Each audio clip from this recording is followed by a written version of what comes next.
In Dungeons and Dragons, what you do is to create a fantasized universe of the mind in which expediency to achieve your goal is more important than any kind of moral frame of reference to your actions. So we have a wizard now teaching the children of his magical studies. That's kind of far out.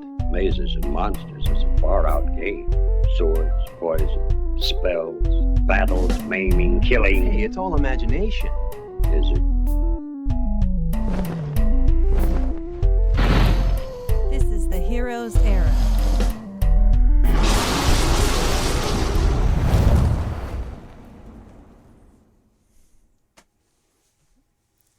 Welcome to the Heroes Era. I'm your Dungeon Master Ben, and we are playing a game of Dungeons and Dragons. This is session 14 of our third campaign together. And joining me today are Bodhi as Brutus.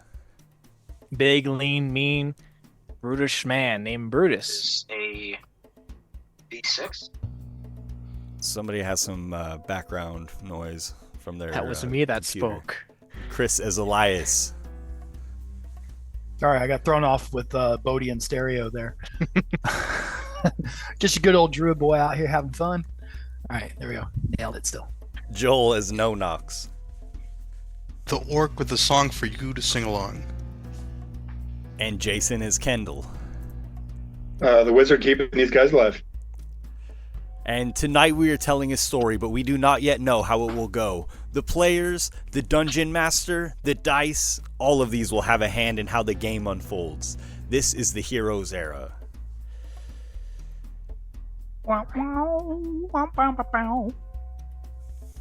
Please like our video and subscribe to our channel. We do play live on Twitch on Monday nights at 6:30 is our start time now. 6:30 Pacific. That's 9:30 Eastern. And yes, you can also find our catalog of past games on YouTube at the Heroes Era. I do apologize. I somehow lost, well, we lost Jason just now, but I lost episode 9. Gone. Sorry, guys. Not Sorry. episode Forgotten. 9. Yeah, that was such a. That was such a good one. That was definitely That was an the one- episode of all Wasn't time. that the one where? Wasn't that the one where that stuff happened? Like that was. We were gonna win it. We were gonna win a Webby for that, man. Yeah, I know. such great. Of all the episodes, why couldn't you lose episode 10? Yeah, Nobody cares about Maybe 10. I'll lose that Yeah. one too. I don't So, even mean- know. Yeah, so we all remember. We might. Who knows?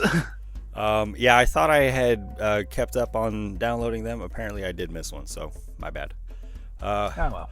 Hopefully, we get Jason back here. I know he was having some issues. Right I think before he was we just went like live. trying to reset his stuff. Okay. Great intro so far, guys. We're nailing it. This is money here. Okay.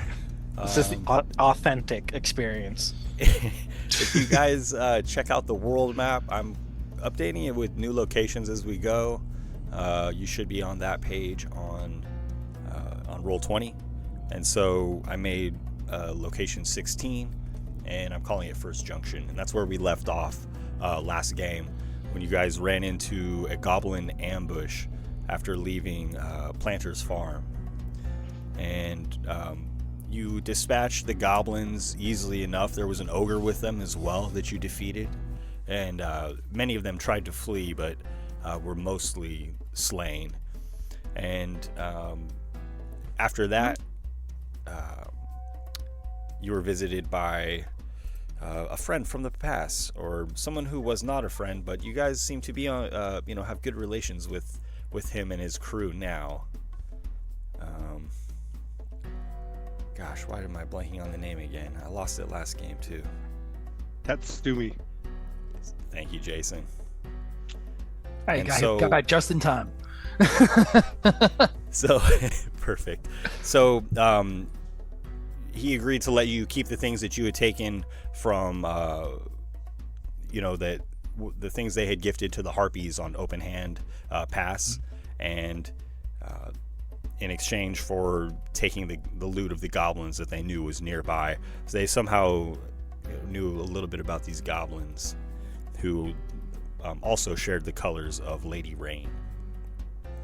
But so that is where we left off. You also had harvested some of the components or recipe items for some magic items that you're working towards building? We did. Yes, and we did. So, yeah, they Cut included up some ogre hunks and some goblin eyes, I think. Yeah. So that's where we left off last game. Where did we have Bodhi? Were you keeping track of what we had on the recipes? Let's check the notes. Because I thought I had typed it, had like made note of it, but I guess I did not.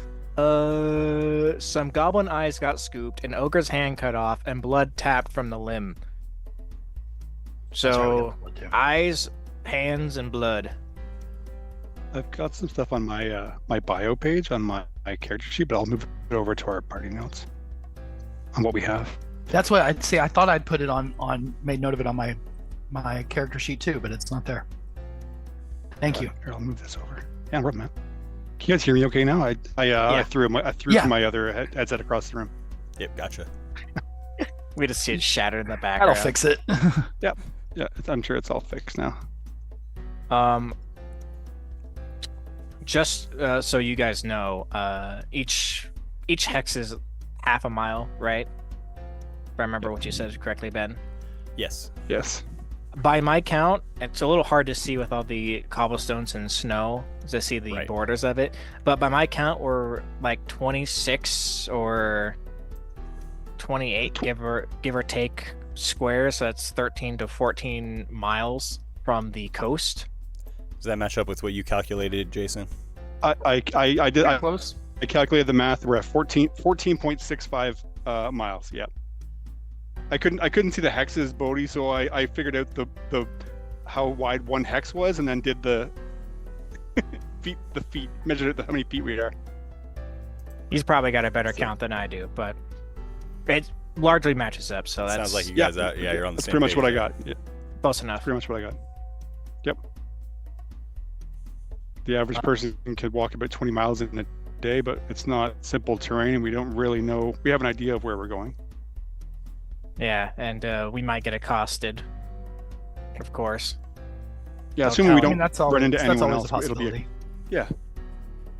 We do have to go through a town at one point, Jotera, which is. Can we go around it? We probably could. Jotera is the Queen's Palace, essentially. One of the last remaining buildings in the city. I think it would be very smart to go around it. I think we should definitely go around. We're riding with Hideo, who might want to go visit. No, he hasn't caught up to us. I thought he was showing up at the last, right after the battle. We got done talking with the hunting party guys that showed up. Well, you may be right, because they were bugging out. They didn't want to run into him, right? Yeah, they're like, we gotta get out of here. I'm not sure he showed up, but they did leave because they thought that he would be arriving shortly. If I did say that, let's reel it back that I have not mentioned that in case I did. I don't recall that, but it's quite possible. No, so, I think they just said they don't want to run into him, so they didn't want to take a chance that he was near. Fine by me. Right, and he stayed back at Planter's farm and was speaking with PJ Planter Jr. And so you guys have harvested from this battle. Yes. And now in the distance, of course, is the upturned mountain looming above the ruined city. And there are clouds gathering around the mountain. And, as we said, you can see the spires of Jotera, the Queen's Palace, as well as Buru Nakano Tower, standing tall above the city ruins. And that's, maybe, I think I counted it 10 miles north. It might be less. You can refer to the map for the distance on that, though. And, clouds continue to coalesce around the floating mountain. And I'm assuming you guys are continuing north. Do I have that right? Yeah. Yeah. Yeah. Yeah. Think, when they say the Queen's Castle, that's not Lady Jude's castle? She's in, or is it? Does she have more than one? Right. It would be Queen Gwynistry. Yeah. Okay. Cool. Which, we're not mad at Gwynistry, so it's not like we would be a bad idea to stop by But if we want to like Yeah, but move we as don't know quickly who as has possible, control of it right now. yeah, if we want to just like get to the coast as soon as possible and dump these bodies, we might want to avoid it still. I would say too. We've seen what her followers are like. Well, these Quite a guys. few. Yeah. But we also know that the and I'll use my air quotes, but their air bunny master is trying to take over her domain, and she's gone missing. So there's all likelihood that that castle is probably under their control right now. That would be my assumption. I mean, the simple question is this: what reasons do we have to go there? It's on the way. I mean, we know that these spirits are haunting us, and that the quicker we get them, yeah, you know, feels on like their we way. need to move with haste, and traveling through that area, though it might be shorter distance wise, is only going to tangle us up probably with somebody else's affairs that we do not have time to deal with at the moment. Right. Yeah. My sentiments exactly. We do have 2 bodies, and Hideo has the other 2 on his horse. Yeah. So we can go ahead if we want to, but that only clear 2 of us out of the 4. We learned last time though that we can burn the bodies and you take the ashes and it'll have a similar or same effect, which is a lot less cumbersome, which I wish we knew before we left this guy with what is pretty much I don't know if bargaining chip is the right word, but something that we need. Because that's about the only thing that I feel is tying us to Hideo right now is those bodies that he has. Are you suggesting we turn back and recover them? Well, I certainly do think that he probably knew about it, and I think he did keep that to himself. Probably. Perhaps So we if- carry on but slow our roll a little bit, and hopefully maybe he catches up. He said he would. Well, But there is perhaps we also could the go matter of somewhere. him likely maybe wanting to take us to the master, which I'm not really interested in doing. Me neither. DM, what kind of path are we following? Is this like a dirt path, or is it like going through trees and like wooded area? Sure, this is the main avenue of the city, and there are trees here and there for sure, but this is a largely settled, or was a largely settled locale, and it's, you know, now in ruins. These buildings appear to be of, you know, human or dwarven make, made of bricks, mortar, things like that, and so probably many types of people once lived here. So there are buildings on either side of the road, the path that we're taking. Yes. If we wanted to ambush him, this would be a good spot. How is everyone feeling after that fight we just had? I mean, I could certainly go for a nap at least. I mean, I almost got attacked a couple times that I wasn't really happy with, but I'm otherwise okay. I could There certainly was use a close nap. calls, It's troubling because If he were to catch up to us in our state. In all fairness, although an ambush does give the illusion of surprise, in this case, I don't feel like we actually would have the element of surprise.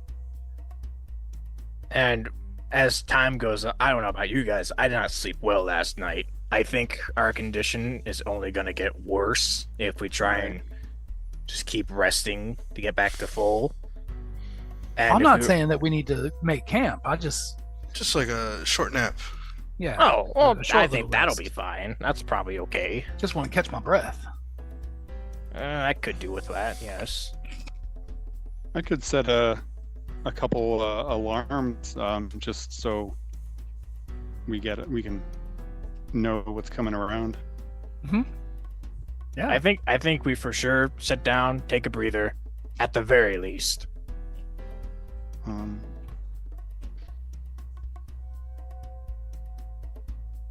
DM, you mentioned that there are. I'm assuming the buildings that you referred to are mostly rubble. Yes, that's right.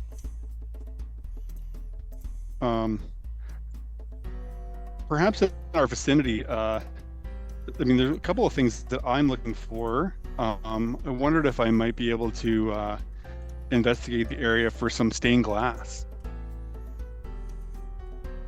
You may. Nice. Okay, cool. So do I have it right that the group of you wishes to take a short rest, essentially, perhaps waiting here for an hour, laying low before continuing? Pretty much, yeah. Yeah. Okay. And I would say too, like, if no one else will do it, I will keep an eye on the road to see if I think Hideo Yeah. catches up to us. Okay. I'll set an alarm spell. I thought I had alarm. I do have alarm. Yeah, I'm looking at my By the way, cantrips. I only meant to roll 2 hit dice. I clicked it twice by mistake. So, Okay. just for the record.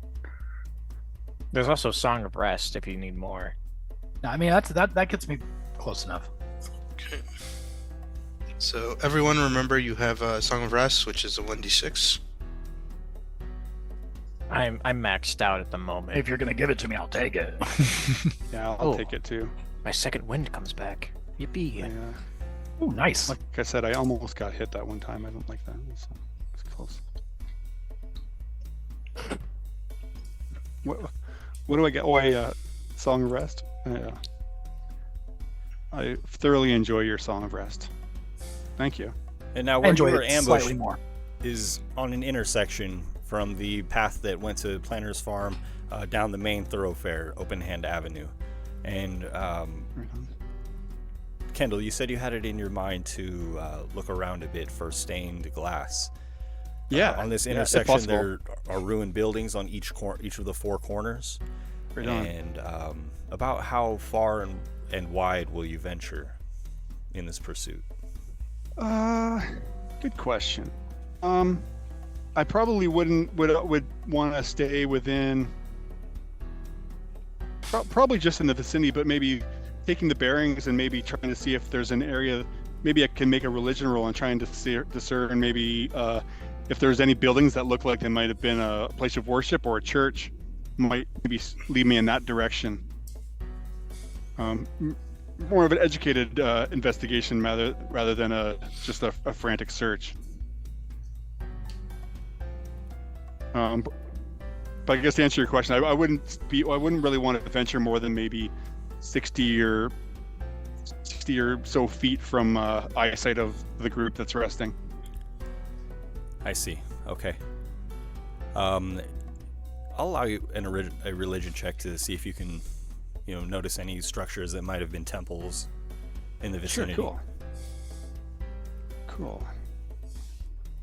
And this architecture doesn't match what I read in that book from Planter Jr. Regarding these are different. These are not that sort of what we refer to as like the Japanese style homes. These are more dwarven and human, like you mentioned. Yes, sir. Cool. Well, let's try religion. Oh, it's rolling at advantage. My bad. So I'll use just take the first roll if that's okay. It's 16. I'll turn that off. Okay. It's because we're exhausted. Oh shit! Yeah, that's right. So it has to be on. So leave it on. 14. 14. Okay. In the near vicinity here, you see what is probably the remains of a tavern. There are trees that have been felled nearby, and some piles of wood with an axe for that the goblins have put to use. As you walk through this rubble of this tavern, it smells dank like a goblin den. Other buildings appear to be dwellings, personal dwellings that were also operated as shops, probably because of the size of them and the layout. But you don't seem to notice any temples nearby. Okay. You mentioned shops, and I know that I'm sure that places have probably been looted. Something else that I've been looking for is jeweler's tools. I wonder if there's a chance I might be able to look amongst the rubble to maybe find some tools. Okay, make an investigation check for me, please. I'll just keep my eye out as we're traveling along the path. Maybe we'll spot something on the way. Is there like the remnants of a destroyed K jewelers around there? that we can maybe check the back of. Yeah, and I'm not fussy. Peoples would be fine. Like it's. Yeah. I got an 11. We really need to get this exhaustion taken care of, guys. Are we in that other? I feel like we're back in that other dungeon again. Hey, everyone. I have guidance and I never remember it. So everyone help me remember. Kendall, as you search one that you think might be a shop, perhaps a jeweler or something of the sort, you don't find jeweler's tools, but you do find a small gold chain. Oh, nice. It's probably worth 3 to 5 gold pieces. You didn't happen to find any nice big hunks of agate in there, did you? I didn't. Well, that's unfortunate. I did find this though, and I'll hand the gold chain to my friend Elias. Well, that's a mighty fine little piece there. You have bling. Guess the goblins aren't looking that hard. Can I take a It's just a plain gold chain. It's not any. There's nothing like on it or. Right. Not, yeah. Does it have a strange magical aura or anything? It doesn't seem to. Okay. This is a very nice piece here, Kendall. Yeah, and I'll hand it back to you. You found that? That's for you. That's a nice one. I'll stuff it into a pocket in my robes. I don't want to draw any attention. People that we've been keeping company with tend to want to take the things that we come across. It seems.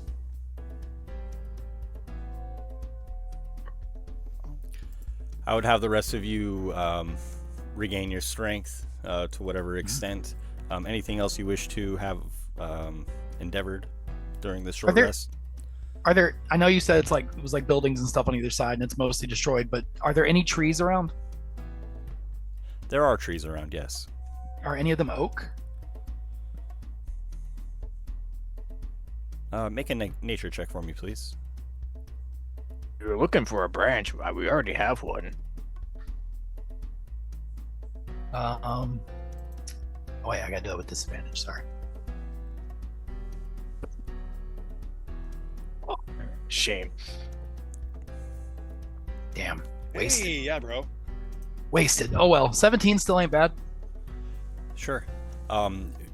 Behind the building that appears to be a tavern, you see a dried, withered oak tree next to the very large puddle that the goblins have been using for their refuse.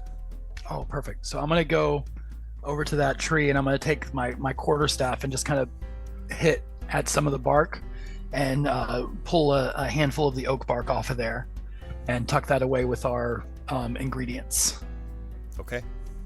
I updated our party notes, and I'll add this there as well. Oh, you putting it on there? Okay, thank you. Yeah. No problem. Yeah. But so feel free to, if you guys need have things to add or anything, feel free to. Yep. Jason, you lost a bit of volume. Oh, my thing keeps falling down. Is that better? Yes.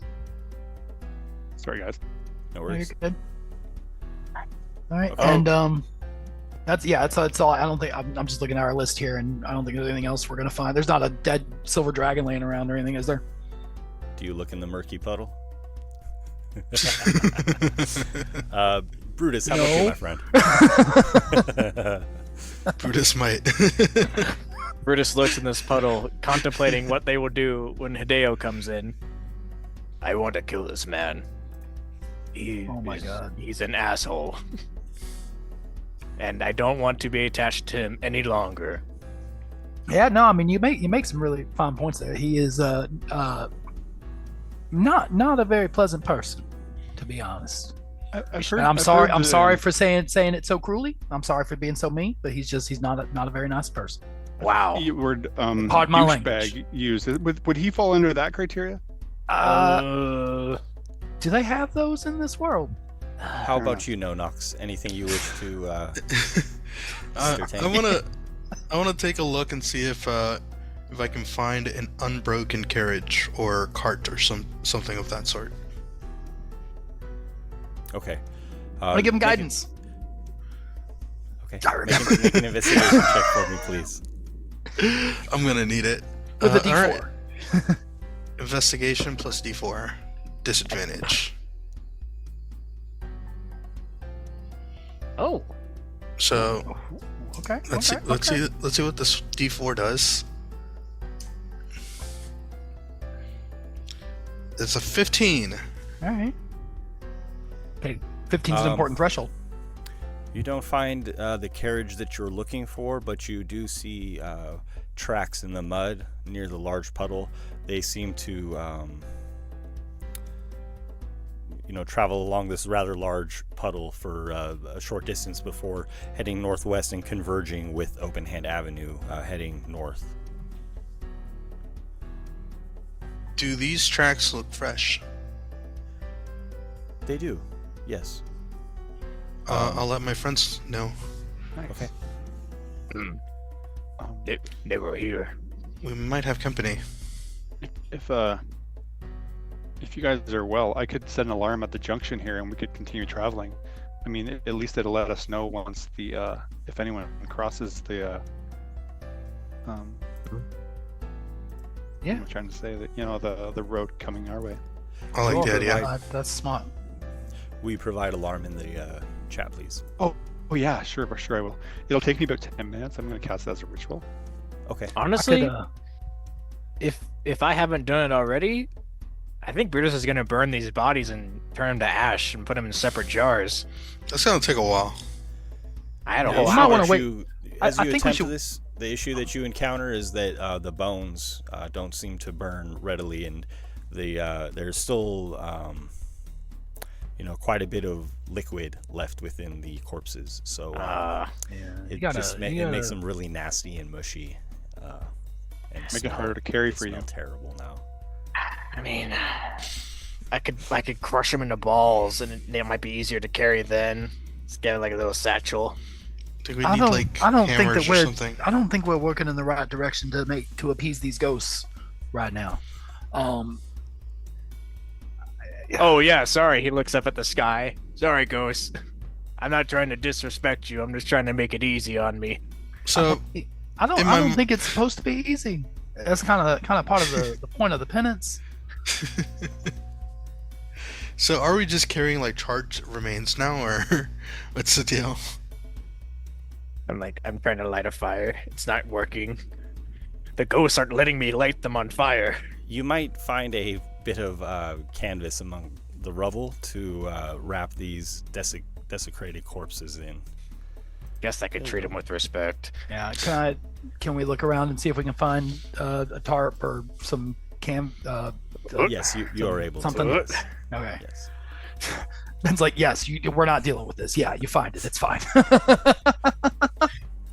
And so I would have Kendall cast alarm, and then I would have the group of you continue north. Mm-hmm. Perfect. Okay.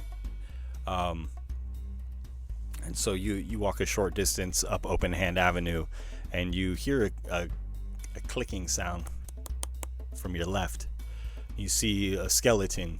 Its teeth are chattering violently, but the skeleton has two short spears driven through its shoulders into a rock wall behind it. It's pinned there.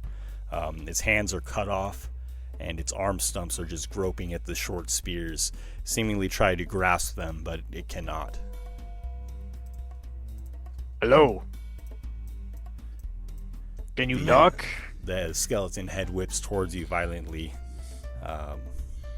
trying to bite you, but you're out of its reach. I mean, if you were nice, I was gonna set you free, but you're mean.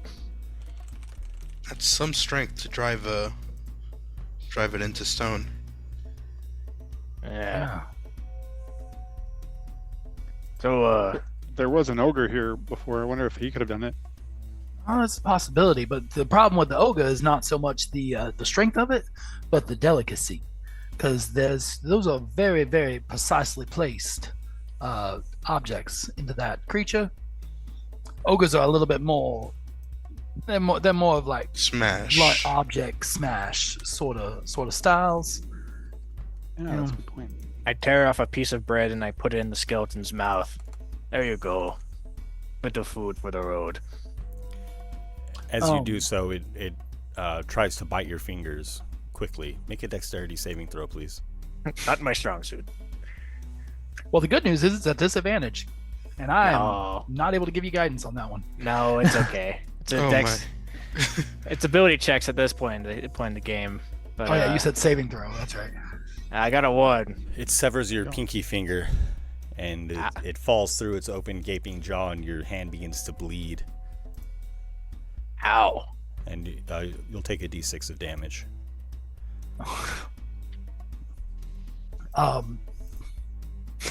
Well, I'm just gonna go grab Elias this is- then, and Elias he is just goes gonna- picks up his pinky. Liza's is gonna run over to him and see. He's like, "Oh Can my you- goodness! can Come you here. No, reattach come here. it? Come here. It Let me just- hurts. Does it look? Yeah. I don't have. We can't reattach it. I'm gonna cure wounds on him and seal his close off the bleeding. Okay. I look over the skeleton. I give you bread. You treat Or me not. like this. The bread is just crumbling out of its gaping jaw. I'm just gonna kick its skull in. Not cure wounds. My Balm of the Summer Court ability. I'll use one of those. Do you attempt to destroy this undead? Yeah, he bit my finger off. Okay. I'm gonna keep him moving at a slow pace up the road, Ben. Okay.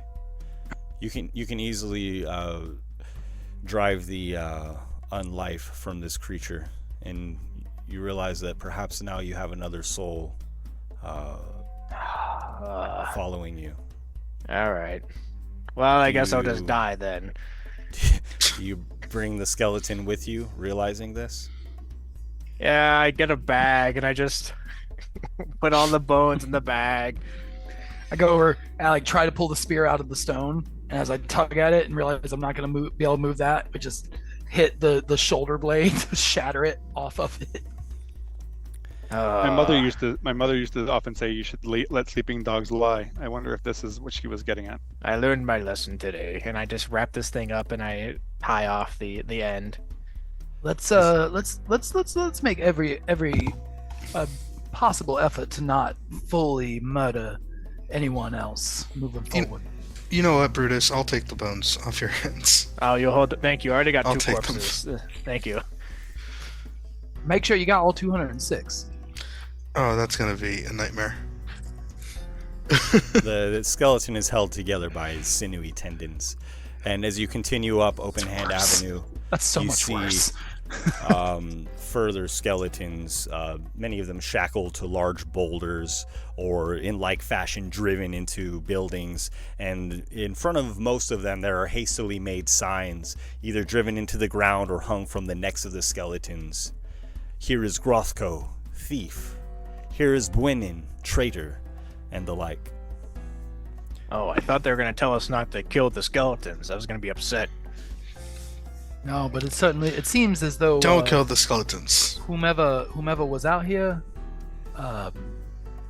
knew what they were doing, because they pinned the skeletons down and made them not a problem anymore without killing them. So You know, guys, if I get 4 more, I'm gonna die tonight. If you guys are, as you guys continue, you venture around as a slight turn in the path, and you see the road is interrupted by a large puddle, perhaps 100 feet ahead of you. Everything around the puddle has been smashed into rubble. And Elias, I would ask for a nature check from you, please. okay, I'm gonna give myself guidance. Okay. Yeah, that's not suspicious. Well, like I look out and I'm like, I'm gonna check on that. Boop. All right, now let me look. That's hang on, let me get the guide. I got it. 8 plus. I got it. I forgot to add the D4. Here comes 4 more. Here Oh. comes 4 more. Here comes 9. This is a large, dank pond, but it has a kind of a strange shape to it, and you notice that as you get a bit closer, you see that it resembles the shape of a giant footprint. Oh. Elias. What's like a wrong with the humanoid water? footprint? Yes, a giant humanoid footprint. More than 100 feet wide. There's nothing wrong with the water, but the container with which it is in, you notice how over on the end there it's got those kind of toe-looking projections, Yes. and on the other side here it's got that sort of heel-shaped curve into the side. Okay, and you see this sort of arch in the middle, like a arch. Yes. Do you see where this is going? It's a giant foot. There you are. It's just Kendall? a puddle. And I'm not being creative by saying giant, but perhaps a giant's foot. Well, I mean, I believe that there is a double entendre because both of those things are correct. I don't see any blood. Where's his foot? Thinking By back the to look of the rubble surrounding the pond, it looks as though whatever laid this footprint destroyed the surrounding buildings just beneath it, just crushing them, obliterating them completely. There are, however, more buildings on either side of the path before you reach the footprint, and then further beyond it as well. Well, they continue in the direction that we are going. The footprint lays across the path as though it was traveling west as you are traveling north. Okay. Well, my recommendation would be for us to absolutely not go west right now. Mm-hmm. very good. Now, I'm looking at our map here, and I see to the west is another station of the ATK. Do you think they're being destroyed right now by a giant, or is this recent? This isn't recent, is it? This is old, right? Well, I mean, it's filled with water, so it hasn't been like torrential downpour lately, has it? This footprint is so vast that it would dwarf the size of any giant that you've heard of. Perhaps this is a footprint of Anam himself. All right. And in that case, it would have been here for several years. Yeah, I don't think that this is because first of all, it probably from Anam, and plus if you look, there's already some vegetation growing back in around the edges here. If this was just recently trampled down, then all that plant life around there would still be struggling. But it's already retaken the area. Plus, it's already filled with water to the point that it almost looks like a natural stream. So, I don't believe that this is a fresh track at all. Also, we were right over there. Something this large would make quite the sound when it came down. All right. I feel that we would have heard something. And to your point, Brutus, given our recent encounters with the ATK, I feel in our current situation that any giants fighting the ATK, or it's kind of a case of the enemies fighting your enemies at this point. I have no love or trust for the ATK right now. I guess that's true, but at least the ATK can be reasoned with, and giants can't. So if I had to choose one. Well, I mean, yes, if we came upon a battle and we had to pick a side, but we can also not come upon the battle. Right. I like that latter. Elias, will you make a perception check for me, please? No. I mean, no. You're the most qualified. You know, this is the first time in 4 years I've been upset about having to make the perception check. Okay, 15. Nam's behind you guys. He's breathing down on you. He's right behind me, isn't he? Dang it. Again, there is the rubble of ruined buildings to either side, and you see just a small green tail disappear behind one of the walls, probably belonging to a creature perhaps half your size. There's something over there. Great. Something small. Something small. Like a lizard? Well, not that small. Like about a halfling size. Just but with a tail. So what's a halfling? Yeah, I thought they were all whipping around. eaten. So It was, maybe like a kobold or something like that. I don't know. that's what I was gonna say, Elias. Yeah, you're a smart man. Are we like against kobolds? I have nothing against kobolds, but I have everything against people sneaking up on me. Personally, I'm against anything getting in our way from getting to the coast right now. Do we just move on, or do we call out to it? I think maybe the less noise we make, the better at this point, my friend. I'm kind of traumatized of like killing things at this point. Yeah, Can I try to like tiptoe over and just peek around the corner and see if anybody's trying to wait for an ambush on us or something? Yes, Elias, make a stealth check, please. Okay, I want to give myself guidance before I do that. Like, I'm gonna stealth, so I'm gonna guide myself. Is that your mantra? Yes. Every time I stealth, I guide myself. I didn't know you self-actualized. My guidance sucks, though. Oh. Another wastage 20. 9. Okay.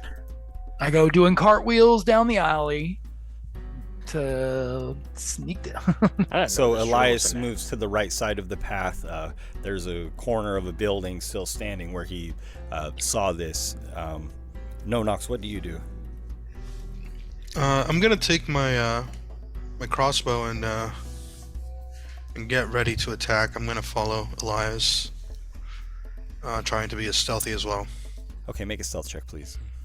Okay. Disadvantage, stealth. Okay.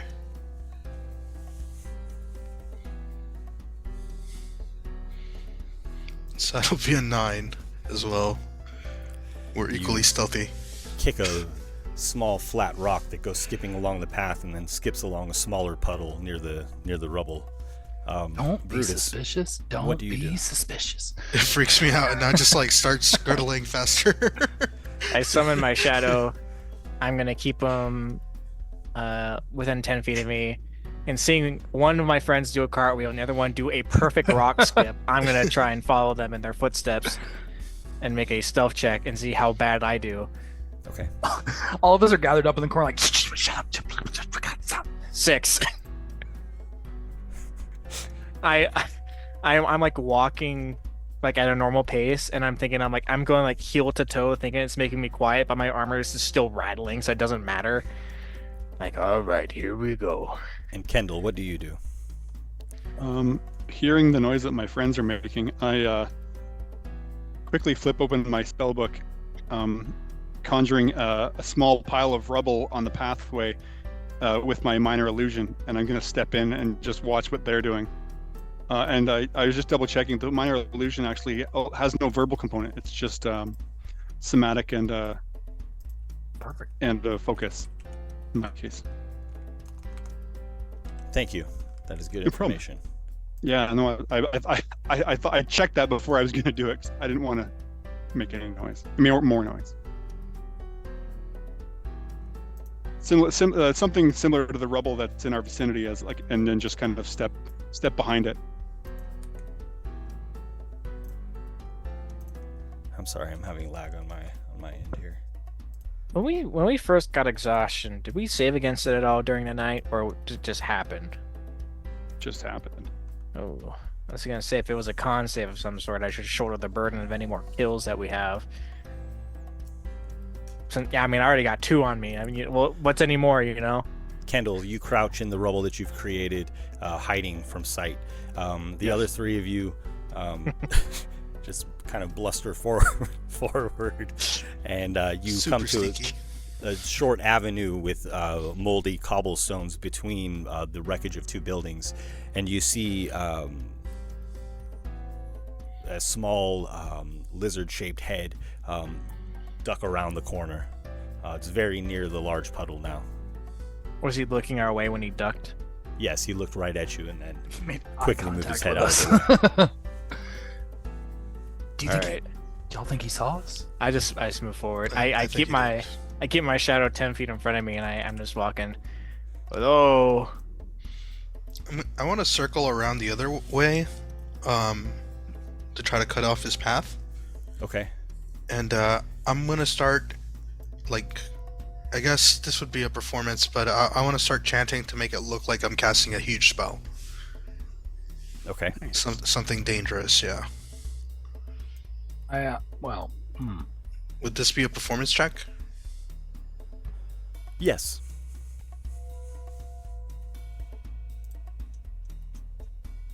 That's a 14. So I'm just chanting, waving my arms around like an idiot, pretending that I'm casting a huge spell in his general direction. Now, I've got quite the body count. Opposite direction here. I've got quite the body count from the last couple of days, and from what I've been told, I've been cursed double over now, so I may just die tonight. That being said, I don't have qualms adding a third to the pile, but you don't have to be that third, or however many friends you got back there. We just want to leave, so if you'll just let us leave, or just leave us alone, that's also good. Or else he's gonna do something. I don't know what. You looked at us. You know we're here. We know you're here. I locked eyes with you as you went around the corner. We just want to pass. Elias, so whatever's happening is fine. Do you continue with Brutus down the alleyway? Yeah. I'm just walking down. Like at this point, I'm just not down the. Is that the direction that we were already going? Because I'm not following after him. I'll just. So, No Nox circled back the way you came. Brutus continued after to the location where he saw the creature disappear around the corner. Okay, I'm gonna stand right in the middle of him and just sort of shout this in his general direction. Okay.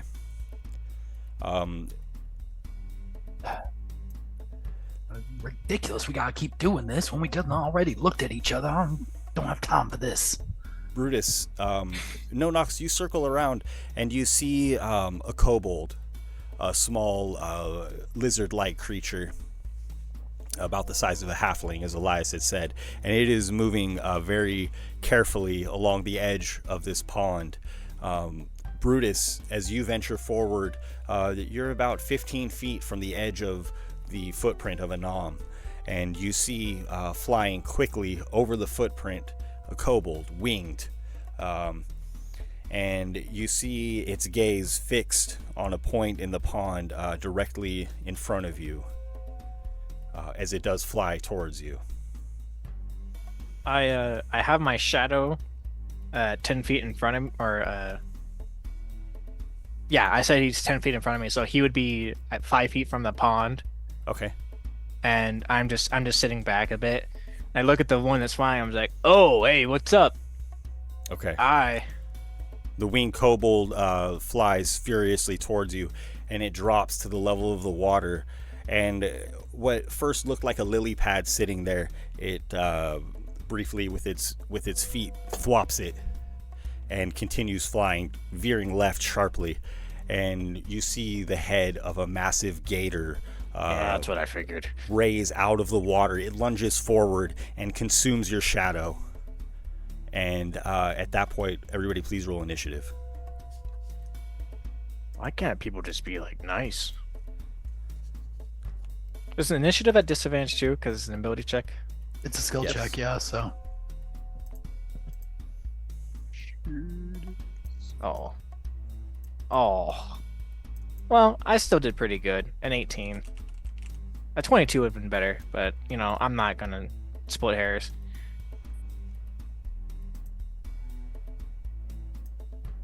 I was like, well, my first roll was a 9, so it can't get any worse than that. Little did I know. So my lowest one was a 16. I got a 4. I gotta do it. I'm gonna do it the old-fashioned way because I gotta roll with initiative. Disadvantage. You guys here once. 18. Oh my goodness, this guy's good no matter what he does. Oh yeah, just ignore that the first one. Because, oh no, sorry. Yeah, where's the? Didn't roll with a disadvantage though. Hell, I gotta roll again. Sorry, I'm. It doesn't. Disadvantage doesn't work on initiative. Yeah. Oh, does it? You gotta do it twice. Okay. To my understanding, okay, cool. It is a skill check, so we'll go with that ruling. But yeah. You mean like using the button to do it? Yeah, I mean mechanically on Roll20, it's So 24 instead of 25. Oh, that's all? Yeah.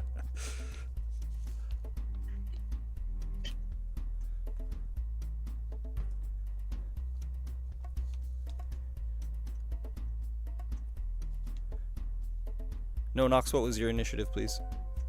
My lowest one was 16. My highest was 18, so 16. Thank you.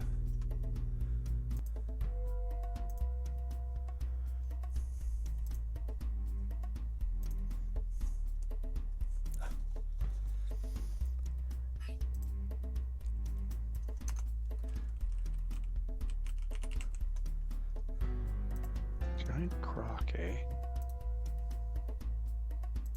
One of your friends, Elias? No. I don't know this one, unfortunately.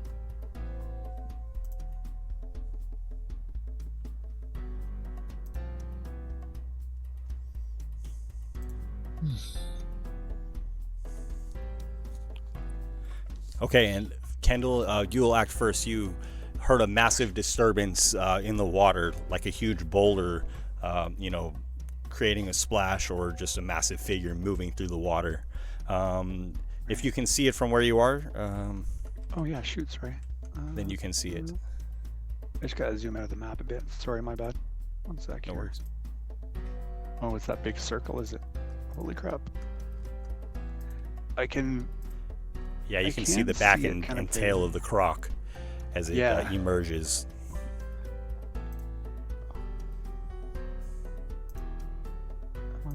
Oh, I see. Kobolds don't speak up when And they speak. the Draconic. pond is the giant, the brown textile. I got you. Okay. Yes, the yellowish brown with all the lily pads is the water. Right. Okay.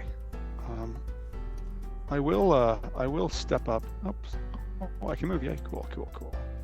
Holy crap! That's a big croc, guys. I would love to wrestle it, but I'm quite exhausted. Otherwise, I would.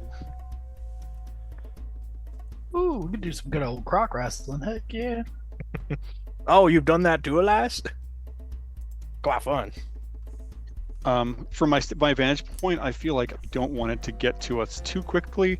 I quickly open to my spell book, begin reciting an incantation, and I'm gonna fire a ray of frost at this thing. See if I can't slow it down a little bit. Give us a little bit more time. The spell pop? That's I ran. I rolled with disadvantage, but that is a 24 to hit. Hits. Nicely done. Cool. Give me some damage.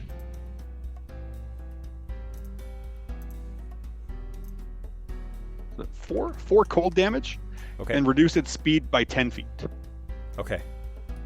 And then I'd just like to duck over here out of view. Okay. Guys, And- we might be smart to try and make a bottleneck somewhere. It's big and we're less big.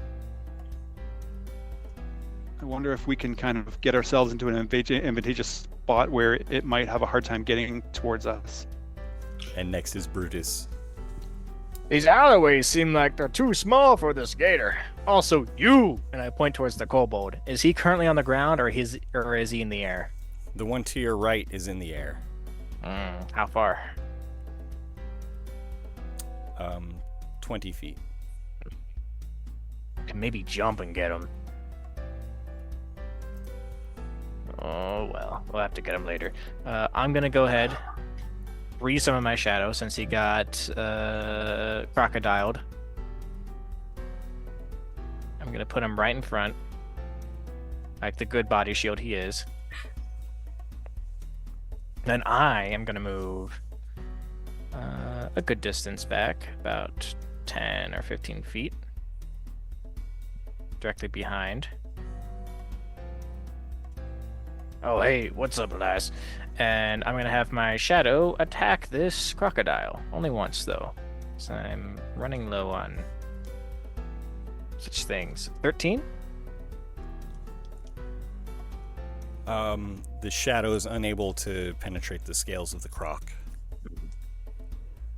Shame. That'll be my turn. Okay, next is No Nox. Yeah, this is not a great situation. I want to take a shot at the one that's flying. Okay, the one that is visible to you, I'll say that you can see the flying one over the rubble to your east. Okay, perfect.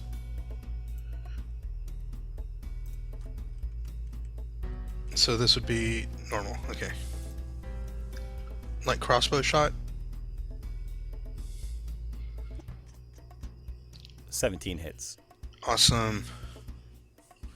Let's see how much he takes. That's 6 damage. And with my bonus action, I think we all need to move around a little bit. So I'm gonna go ahead and use where is it? Mantle of Inspiration. With my bonus action, so if you guys want to use your reaction to move, anyone within 60 feet of me that can hear me. For hit points? I will. Just because I can't see anything over here. Oh, there he is. And I'm gonna use my movement to. Let's see if I have enough.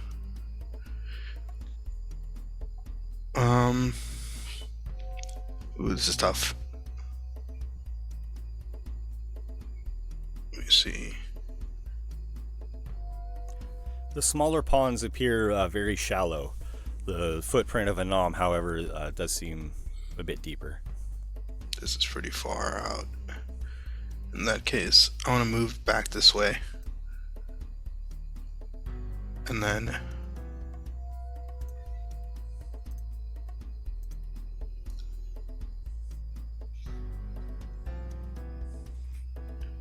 Yeah, you were thinking the same thing I was thinking, Elias. That's exactly where I was Yeah. thinking about when we talked about it. I was thinking about bottlenecks. yeah, I can get to here. and that'll be the end of my turn.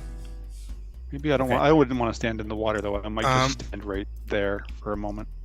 And you guys will also get 5 bonus temporary hit points.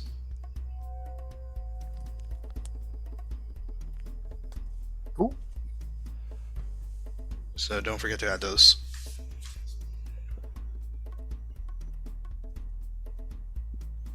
The crocodile swings its tail at the shadowy figure in front of it. He's probably dead.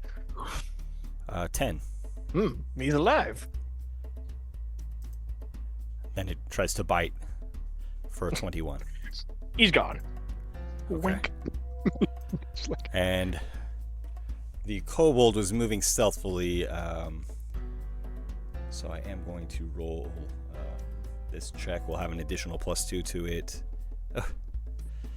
And the croc, as it surges forward out of the water, it catches in the corner of its eye this kobold hiding along the rocks, and it rushes towards it swiftly.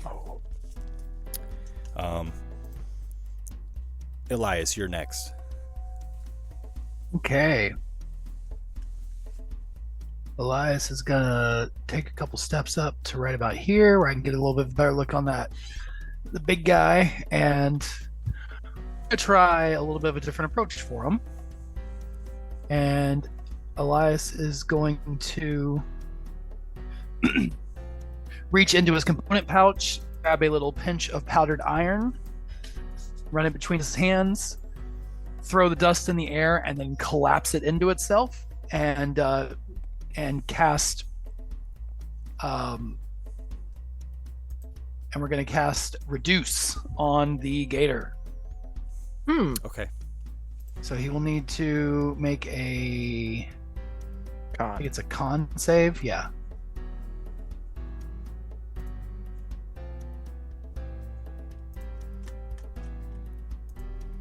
A 9. 9 is a failure.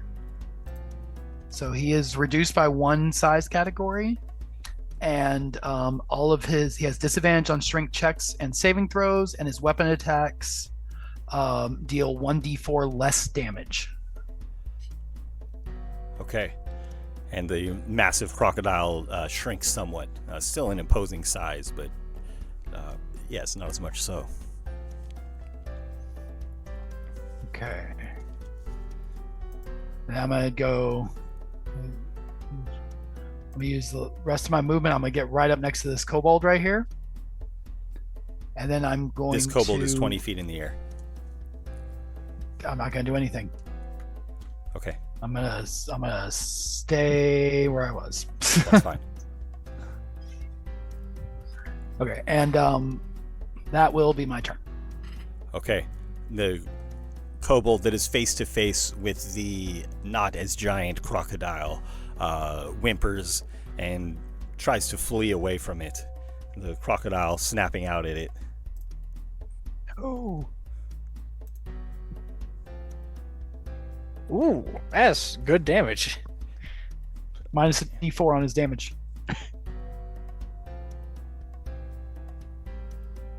The kobold may be dead. The kobold disappears inside the mouth of the gator, and it just makes one large gulp as the kobold enters its belly.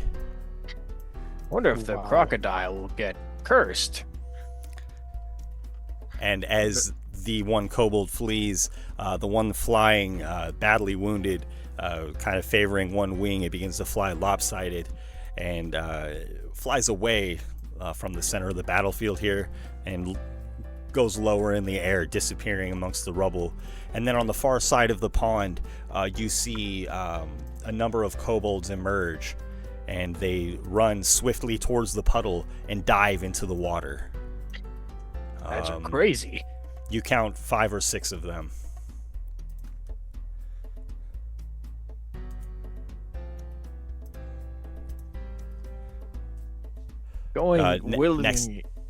Next is Kendall. Wow, that was a lot of information to take in. I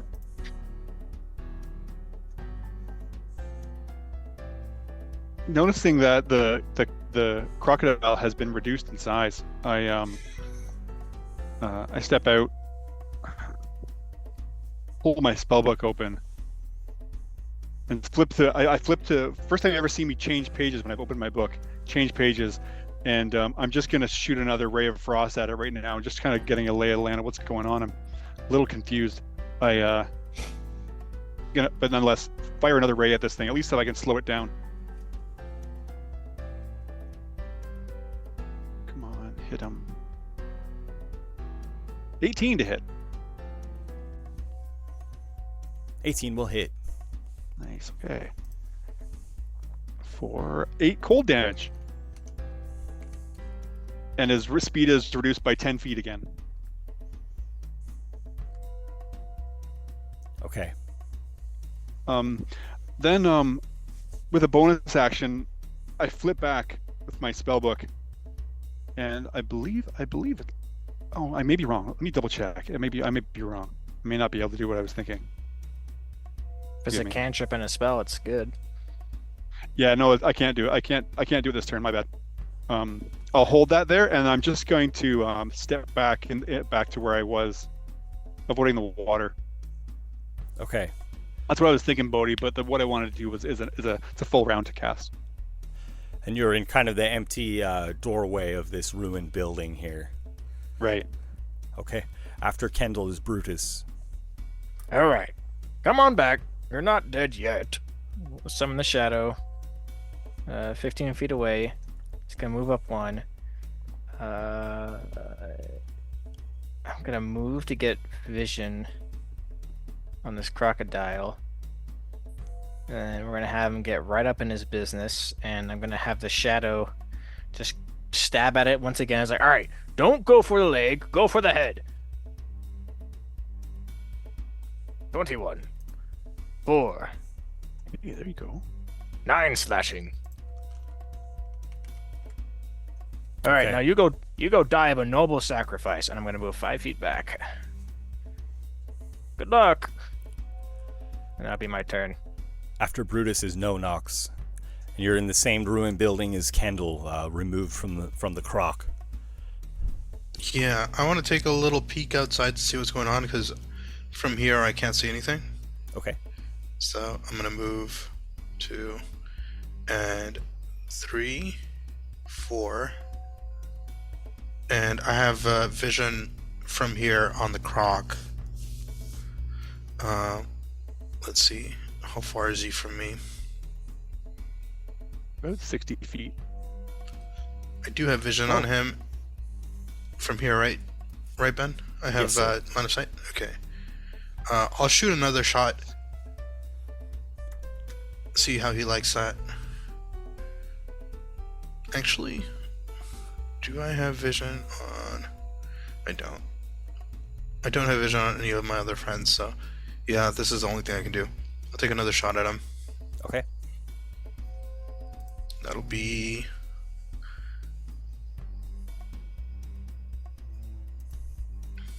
I don't suppose that hits. The bolt flies over the crocodile's head.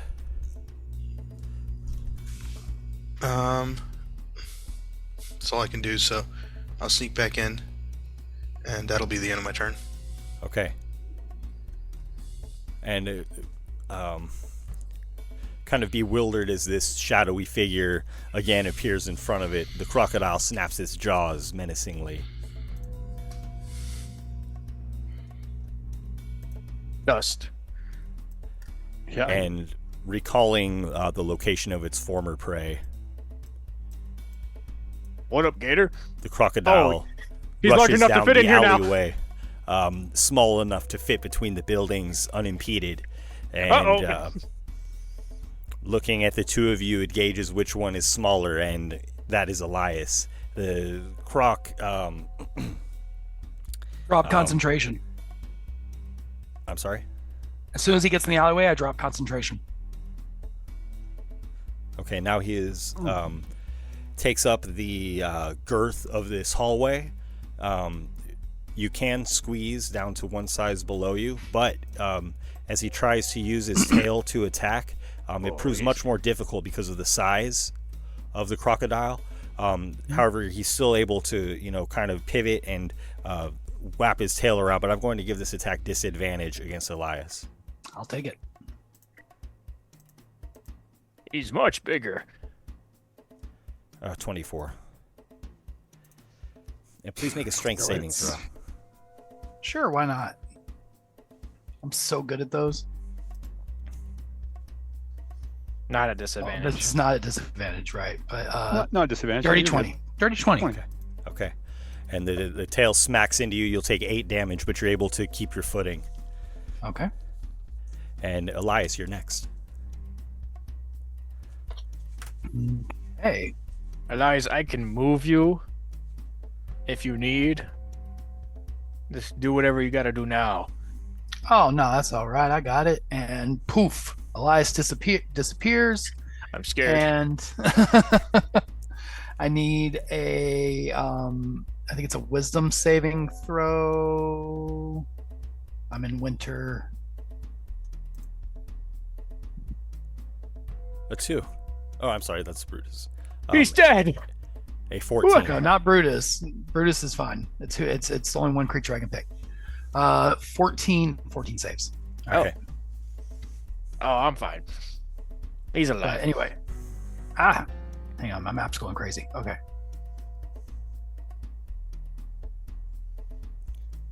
Okay, but I teleport back to here with my phase step.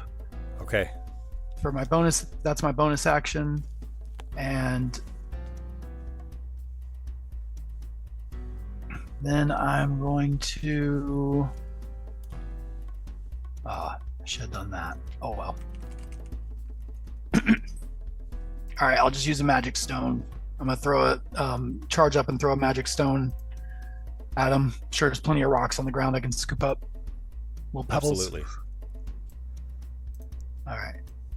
Oh, sorry, my roll 20 is acting weird today. No problem. Not with disadvantage. Sorry, I forgot to turn that off. That's okay. That's an 11. The rock kind of bounces off of the wall next to the crocodile, but it evades the rock. All right. Okay. I'll use, because I haven't actually used any of my movement. I just teleported over here, so I'll use just a little bit of movement just to tuck around the corner, and that'll be my turn. Okay. And from the center of Anam's footprint, this giant puddle, you see several of the kobolds emerge from the water and swim back to the opposite shore. One of them carrying a large satchel, and this is made of like the satchel is made of like a straw material, so you can see through it, and you see the colors of many gemstones. And as they swim out of the large puddle, you see a hand thrash at them. This hand withered, decayed, and it actually grabs one of the kobolds, pulling it asunder.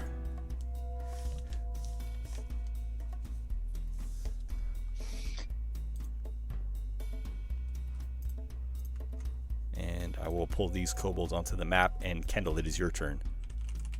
Oh, nice. So I can kind of hear this thrashing going on in the puddle. Is that fair to say? I can't actually see it, but maybe I can hear some commotion in the footprint pond. Yeah, absolutely. And you hear the shriek of one of the kobolds. All right. I just gonna step out for a moment just to see if I get to look out there and see what I can see. Sure, and you do see one of the kobolds holding a large satchel. The one next to it kind of greedily trying to snatch at it as they all flee north. Is it this one? Is this one right here that's holding something? Is it? I'll have the center one hold the satchel one? Yeah. All right. Just for the sake of ease. I just need to zoom out to get a sense of the range. I thank them very much for making it easier for us to. Was that 75? Thanks. Someone did that. Thank you. That was perfect. Yes. Thank you. Apologies here. One sec. Okay. So I will have to step forward a few more feet. Perhaps to about. So I move out. That's 5, 10, 15. That should get me within 60 feet of them. 65. One more. Thank you. You guys are great. No problem. One more.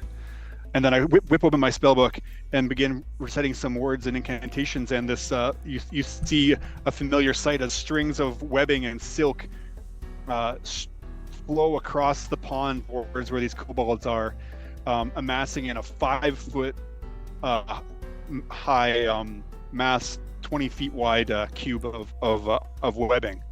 Okay. And I believe they don't save. We figured that they don't save until the beginning of their turn.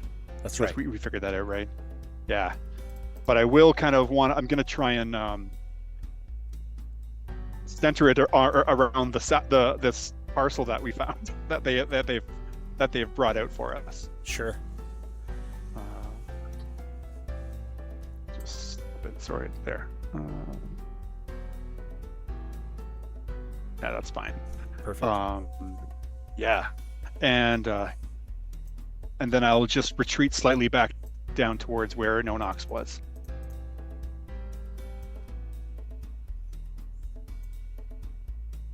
And in a draconic tongue, I'll just say, feel free to go. We mean you no harm, but feel free to leave the spoils. In Draconic. Nice. Okay. In Draconic. Yeah. In the Draconic. Yeah, for sure. Very good. That's all for me. And you hear their curses cast at you from across the pond. Never! And Brutus is next, face to face with the giant crocodile in the 10-foot alleyway. All right, I got some shenanigans.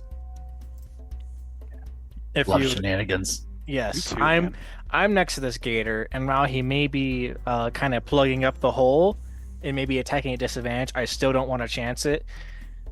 So if I were to summon my shadow right next to me and have him drag me out of harm's way, would I be able to avoid an opportunity attack? Since am I not moving on my own accord? No. Damn. Well, that's why we ask. I think your shadow would prompt the opportunity attack, right? And then poof. It's weird because I am commanding it to do so, but it's also not me. It is If you a try strange such interaction. shenanigans, I will have the crocodile attack you, Brutus. I was gonna say this sounds like the reverse rule of cool, where the DM gets the rule of cool in his favor. All right. Well, he's still I appreciate coming the to my attempt, side. though. We are going to have. We're gonna have the shadow attack it. He's gonna do a good old stab. Maybe try and keep the heat on him if possible. 24 Hits. for a 6. I'm gonna action surge. Yeah, I'm gonna action surge and use my action to disengage and move away down here. That'll be it. Okay, the crocodile snarls at you as you retreat. Screw you, Gator! Just evading any of its attempts at you. And after Brutus is No Nox.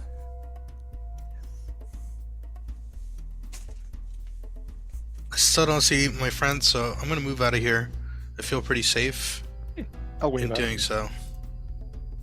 So, okay, I see. I finally see my friends. I've been with you the whole time, man. No, I see. No, you're not my friend. Clearly. Yeah. Don't worry, he forgets my name sometimes too. He calls me an entirely different name. Nice. This is Brutus you see across the way, running out of the alley. How does he look? Or is he bloodied? Oh, I'm fine. There's no bloody token, I would assume not. Okay. In that case, I'm gonna leave that to him. Yeah, I got it. Don't worry. Oh, I see some friends trapped up ahead. I'm just 1v1ing the gator right now. Yeah, you're fine. Yeah, there 4 of these kobolds are caught in Kendall's magical web. How far are they from me? It's about 75 feet from, maybe 60 from where we are. Okay. I think most of them are just within range. Okay. What I'm gonna do is I'm gonna use my orcish aggression ability. Adrenaline. Or adrenaline, sorry. So many, it's just hard. You're good. Hey, man. When you have 20 features, you get used to it. Adrenaline rush. That'll give me, so I've used 15 feet to get here. So out of 60, that gives me another 45.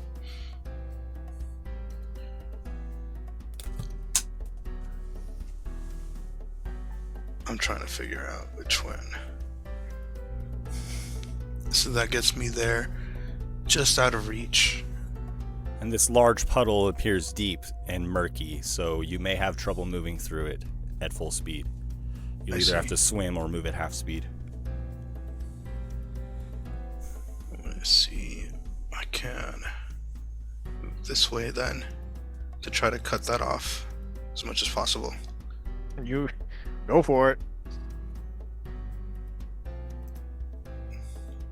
So that'll get me. Oh, how wonderful.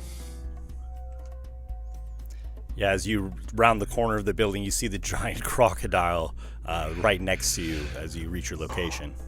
Awesome. I can't see that. That's crazy. He's kind of just like stuck, How does he look? Yeah. He looks vicious and hungry. And actually, with a distended belly from the kobold he's already eaten. Ooh. I want to get away from that, so if that's the case, I'm going to try. Let's see. I have 10 feet of movement left. Yeah, I'm going to take a dash action to try to get here.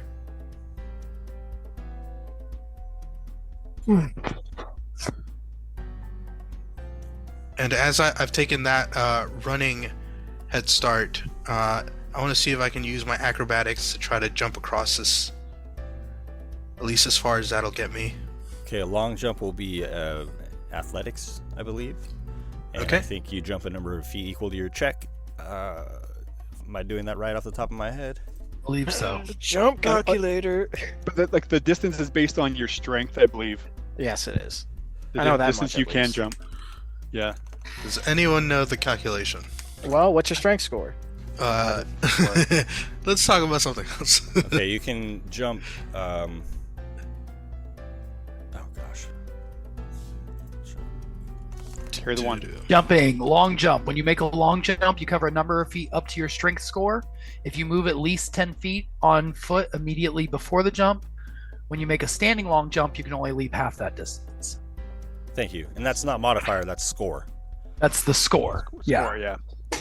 So my score is 8 feet. Okay. Not bad. Yeah. So we'll round and drop you 10 feet out in the water there, essentially. Okay.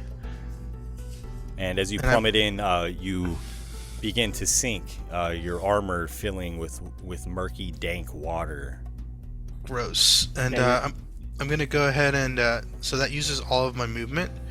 I'm gonna use my action to dash out of here and try to make it to the other side. So like right here. As you have jumped into the water are you wearing full plate or breastplate? I forget. No, this is I believe It's not heavy armor because chain shirt. He's got a shield as well, which is You how jump he has in that your chain AC. shirt. I think so because this is medium armor. So this would be and you also have your shield not necessarily equipped because you were using your crossbow, right? Sorry? Your shield is not necessarily in one hand, right? It's no, just I attached was to your using my body crossbow. somewhere. Okay. Yeah. So your chain shirt is still 20 pounds. With that in mind, just make for me an athletics check, as it is difficult to swim with this added weight and with everything you're carrying. Okay. Athletics. Oof. Oof. Ooh. This guy's gonna drown. I'm doing great. Yeah. Okay. Well, the good news is that the disadvantage didn't affect it too much. That's true. So you kind of struggle a little bit as your shield is creating resistance, and then the weight of your chain shirt. You're able to move 5 feet ahead, your head just below the surface of the water as you're trying to swim, keep yourself up, and move towards the opposite shore. Okay. And that'll be the end of my turn.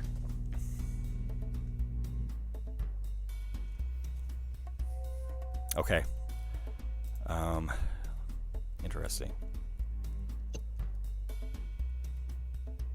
It's such a shame that No Knox drowned in a 6 foot puddle of water in a footprint. The crocodile hears a large splash behind it, but it's confronted by this evasive and cumbersome shadowy figure that keeps reappearing in front of it, and so it tries to bite Brutus's shadow. It's the everlasting meal. It does bite the shadow. Gone. It disappears, and its teeth close once again without a meal. I'm pissing this thing off. And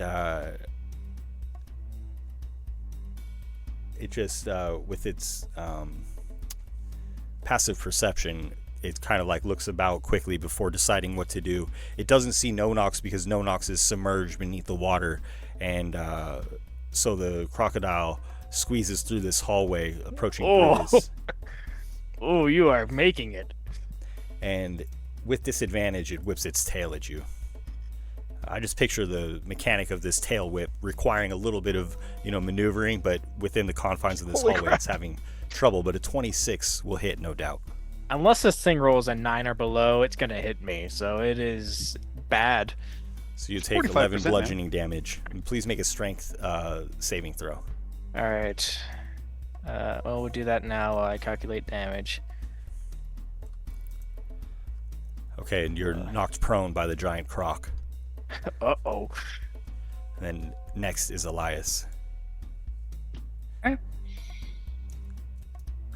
Elias is going to charge straight forward and get right up into the gator's face, and Oh, it was frightened. No, it saved. no, it wasn't. It saved on that. Oh. And as he's charging up, as he's running up, you can see him starting to charge up a spell. And as soon as he gets to after Brutus takes that nasty bite, he runs up there and kind of just boxes Brutus out in protection, finishes his incantation, and lets loose a level 2 thunder wave.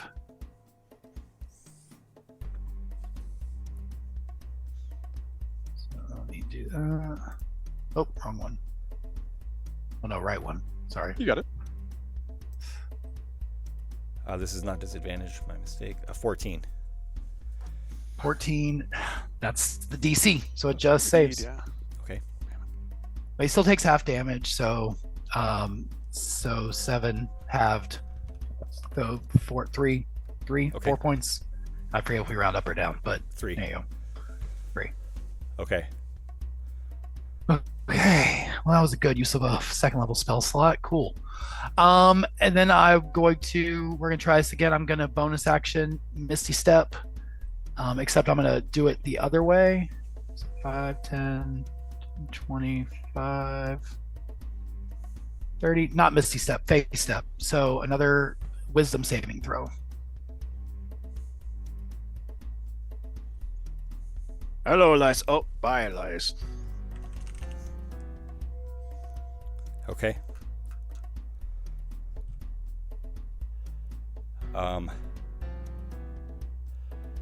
The kobold. I'm sorry. Is that from Elias? Yeah. Okay. The kobolds apprehended in the web try to wrestle free. Right on. And so I'll make dexterity saves starting from the left. Awesome. Yeah, no problem.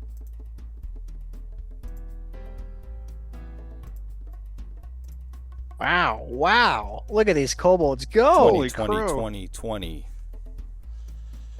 Shenanigans. These guys don't care. Sir. Did I manage to web the big bag that they were trying to get as well?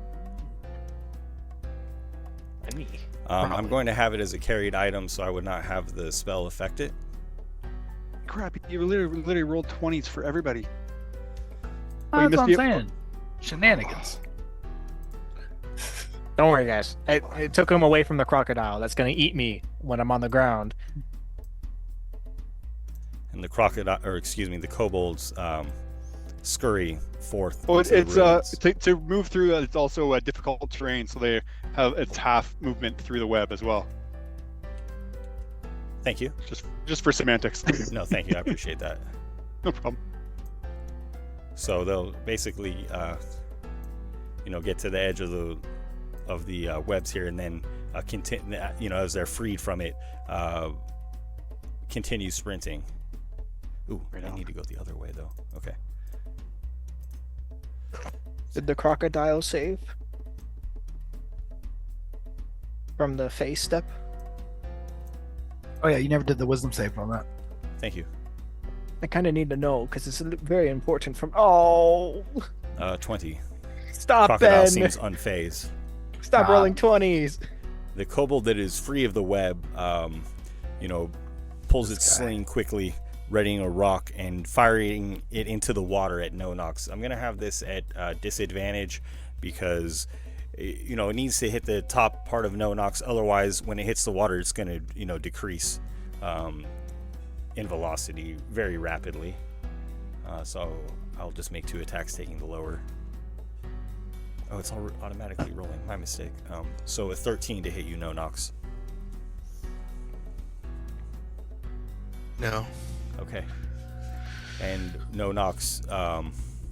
As you plummet into the water, and you're trying to walk forward and swim, just being slowed a bit, you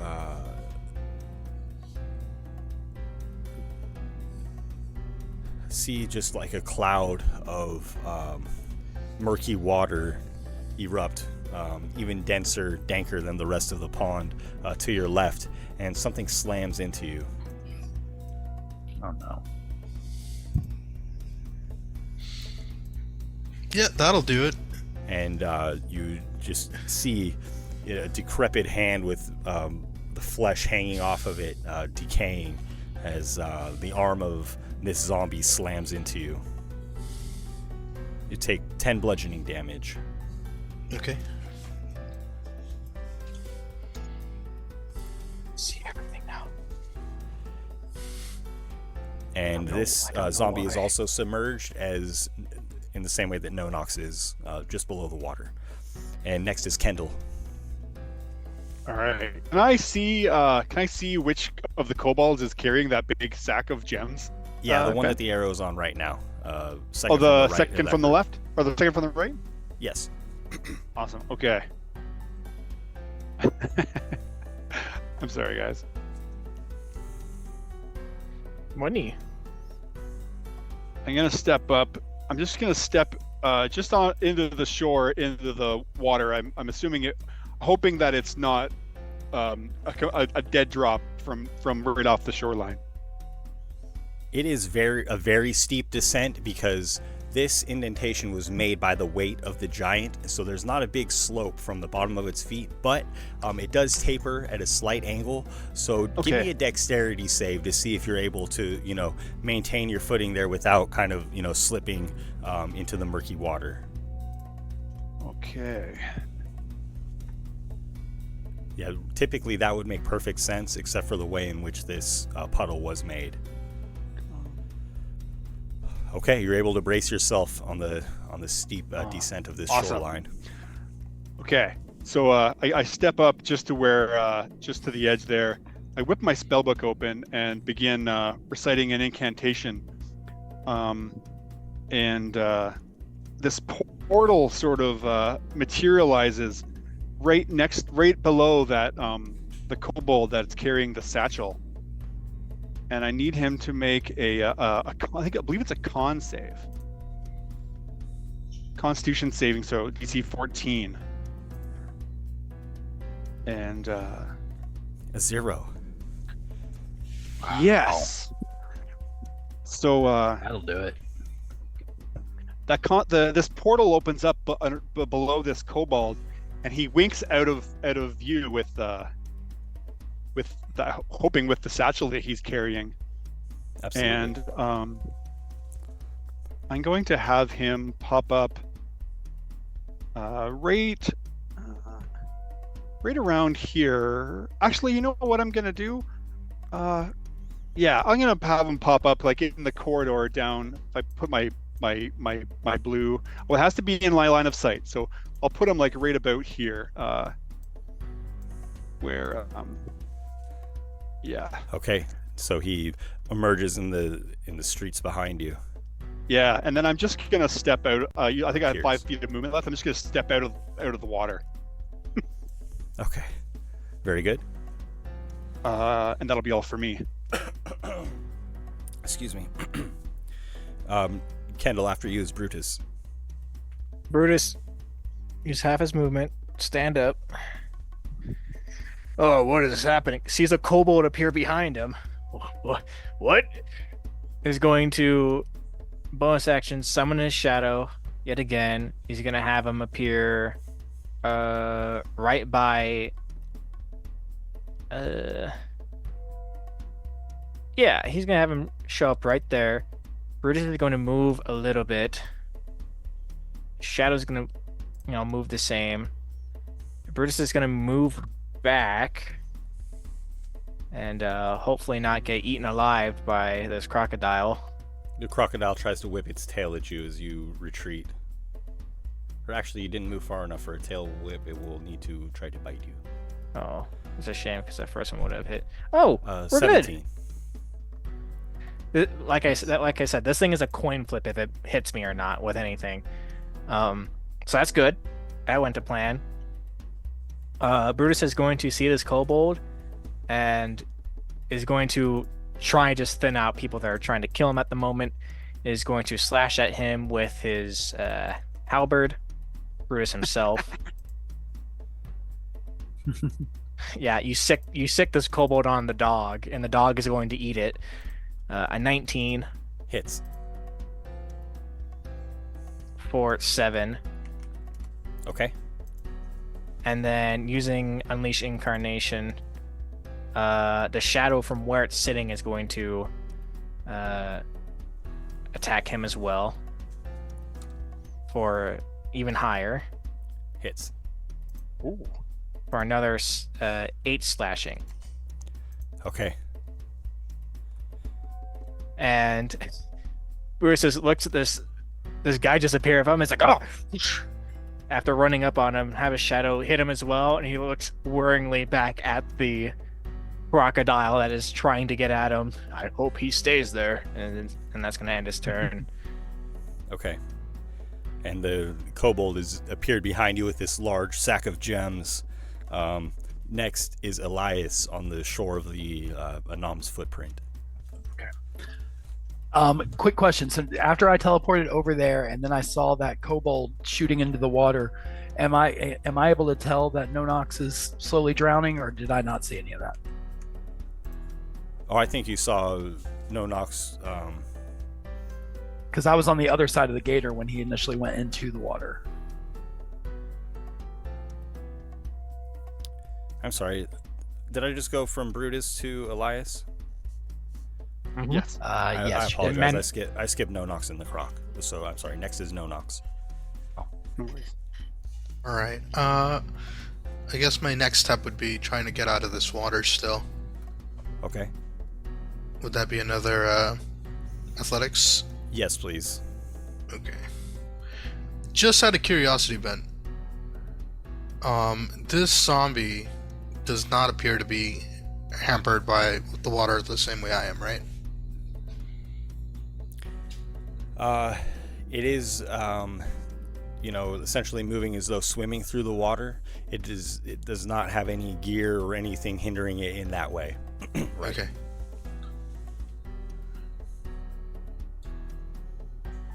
Awesome.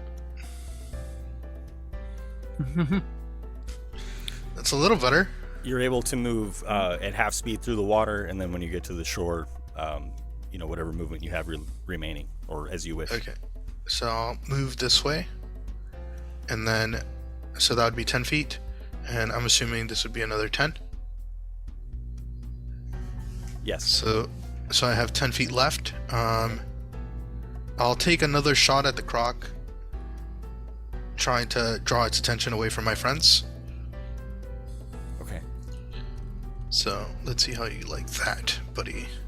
Also, Ben, for some reason, the zombie gave me vision of the entire battlefield.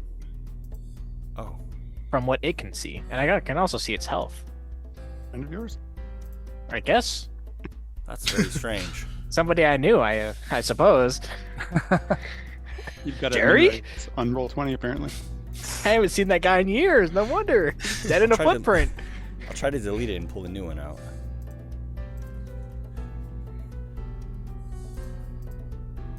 Just mention, Ben, these maps are awesome, dude. Yeah. Thank you. Yeah, I only saw Stellar. like a normal pond, and then I saw the zombie give me vision, like it just did now. And now I see the footprint. This is very much like a NES Dragon Warrior map. I don't know if you ever played Dragon Warrior. Oh yeah. There's a town that which is like overrun with monsters in Dragon Warrior. That's exactly like it. Oh cool. Yeah. I'm sorry, I can't take care of the vision. It doesn't matter. I don't have range, Okay. I don't have spells either. And I'm sorry, Nonox. You got a 16 against the crocodile. That does hit. Awesome. That's 7 damage. Okay. And this huge crocodile, Nice, has taken quite a beating, but is not yet bloodied. Good to know. Maybe stay away from that thing. I have 10 feet of movement. I'm gonna go ahead and use my second use of with my Adrenaline bonus rush. action for Adrenaline Rush. Yeah. So that'll give me up to 40 feet. So I'll move this way.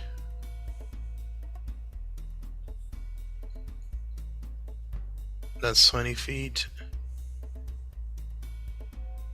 I think the reason I see the vision, Ben, is because I have control of the zombie. I can move it. I don't know why you would have control of it. I have It's it. not like I used zombies in the last campaign either, so I don't know why I would have control. Just checking, Jason. Are you still concentrating on the web? I am. Is it in your way? No, I'm just asking. Yeah, sorry. Yeah, I still am. Yeah. Okay, that helps me then. All right, perfect. Okay, But and you find in yourself character, if it's in your way, you could yell at me to get rid of it. And... No, it's perfect. Cool. You find yourself in the ruined building. There's one exit or entrance that you used, and then another next to you. But the back of the building seems to be closed off.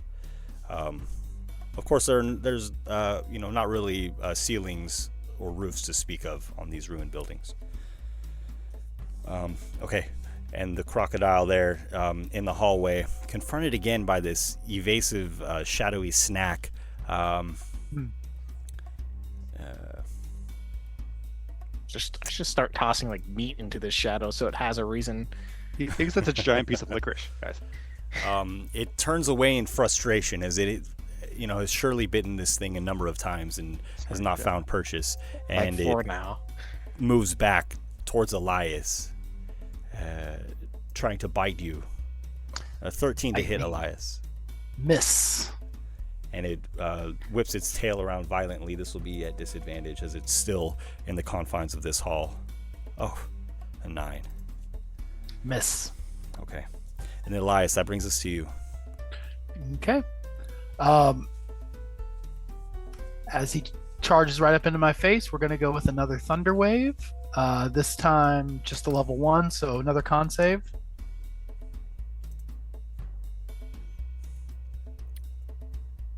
A 6. That'll fail. All right. So it's 9 points of thunder damage, and he gets pushed back 15 feet. Nicely done, man. Nicely done.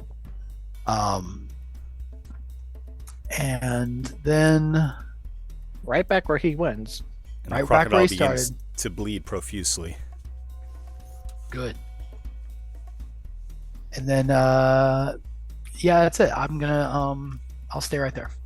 That'll be my turn. The kobold that was teleported looks around nervously, skittishly, and if you drop it, I'll let you go. I don't even know if you can understand me. The kobold reaches into the satchel and holds out one large gemstone. Looking at you with inquisitive eyes, Brutus, it sets the gemstone down and... Is that all of it? And retreats. No, there are many gemstones in the bag. I'm gonna strike at him as he leaves. I said all of it. I'm greedy. I hate people now. But yeah, I'm gonna take a. Well, has he moved more than 10 I'll have feet him away? use the disengage action. Okay. You little scamp. I'm gonna come after you and kill you. He does leave the one jewel on the ground for you, and kind of raises his lizardy eyebrows. Oh, that's more of Kendall's thing. Kendall, you good with that? Wait, no, not Kendall. Elias. I'm a little lightheaded. And from the water, the zombie strides after No Nox, coming to the edge. Kind of its upper torso is visible as it emerges from Anam's footprint. And next is Kendall. I see seeing Elias or Brutus trying to persuade this kobold to drop the satchel. I open my spell book and then just look over the spine of it towards this kobold. I told you if you left it and go, you would live. And then I return focus to my spell book, reciting an incantation. And if I could get a wisdom save, C3E14, as the bell rolls out, rings out, I should say, rather. Come on, for 8 necrotic damage to the kobold. The kobold goes rigid and falls slain. Well, there you go. Hey, Kendall, you're cursed now. Welcome to the family. Well, twice over. And then I'm just going to come down to about here.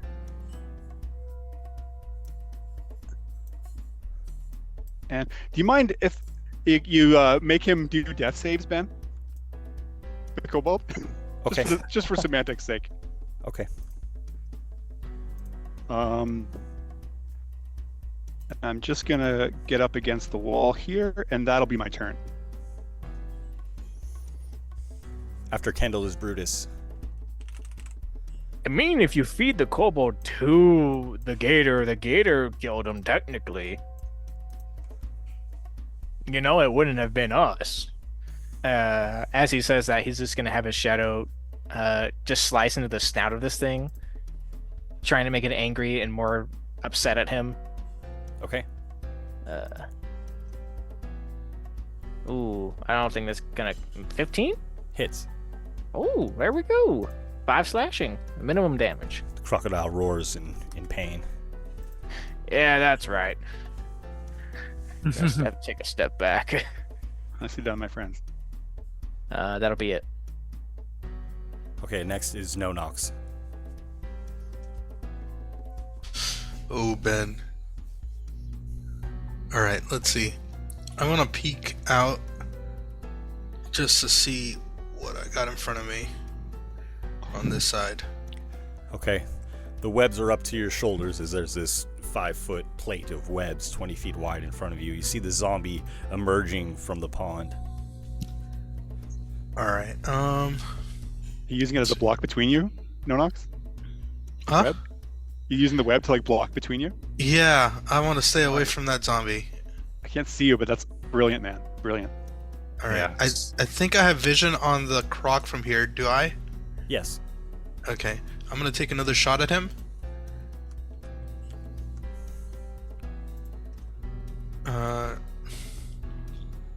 Let's see.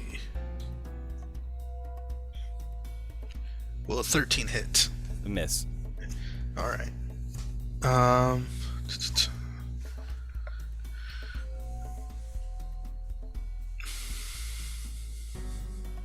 my friends are too far for me to do anything. Except for maybe you. No, you're still too far. Okay. That'll be the end of my turn, I guess. Yeah. Okay. I'm just gonna move back to where I was. Okay. And the croc is panicked. It snaps out at Brutus's shadow. Destroying it. Dust. And then it runs in fear, bleeding profusely, trying to rush down the street. Is it feared? It should be under the effects of being frightened from Elias, I believe. Right on. Well, I gotta chase it now. After the crocodile is Elias. And you see the zombie emerging on the other side of the pond as it goes towards No Nox. Okay. Well, seeing the gator take off running, I would spin around on my heel, and then I'll see the. Is this him right here? Yes. Okay, cool. As soon as I see him, I'm gonna grab my water canteen and fling out a little bit of that and throw out an ice knife at him. Okay. Wait for it. There it is. Oh, not at disadvantage. Clicking 16 will hit. 16 will hit. All right. So he will take. Oh, not the description. There you go. Ooh, good rolls. Oh my. Yeah, man. Oh my God. Not bad. 9 points of piercing damage and 11 cold damage on the. Oh. I guess he's got to do a dex save too. For cold damage. A 5. Okay. Yep. That's 9 points of piercing and 11 points of cold damage. And the shards pierce the zombie. It moans and falls upon the shore, slain outright. Okay. Do I feel ghostly attachments for killing a zombie? No, but you do fear what might the consequences be having felled yet another undead creature. All right. We need a cleric. He startled me. And I will make a saving That'll be throw. my turn. Thank you. I'll make a saving throw for the kobold. Well, cool. A 12. And the kobold regains his consciousness. Oh. We're using one saving throw, one death saving Oh, throw. oh, that's right. We are. Yeah, of course. And it tries to scurry away down the street.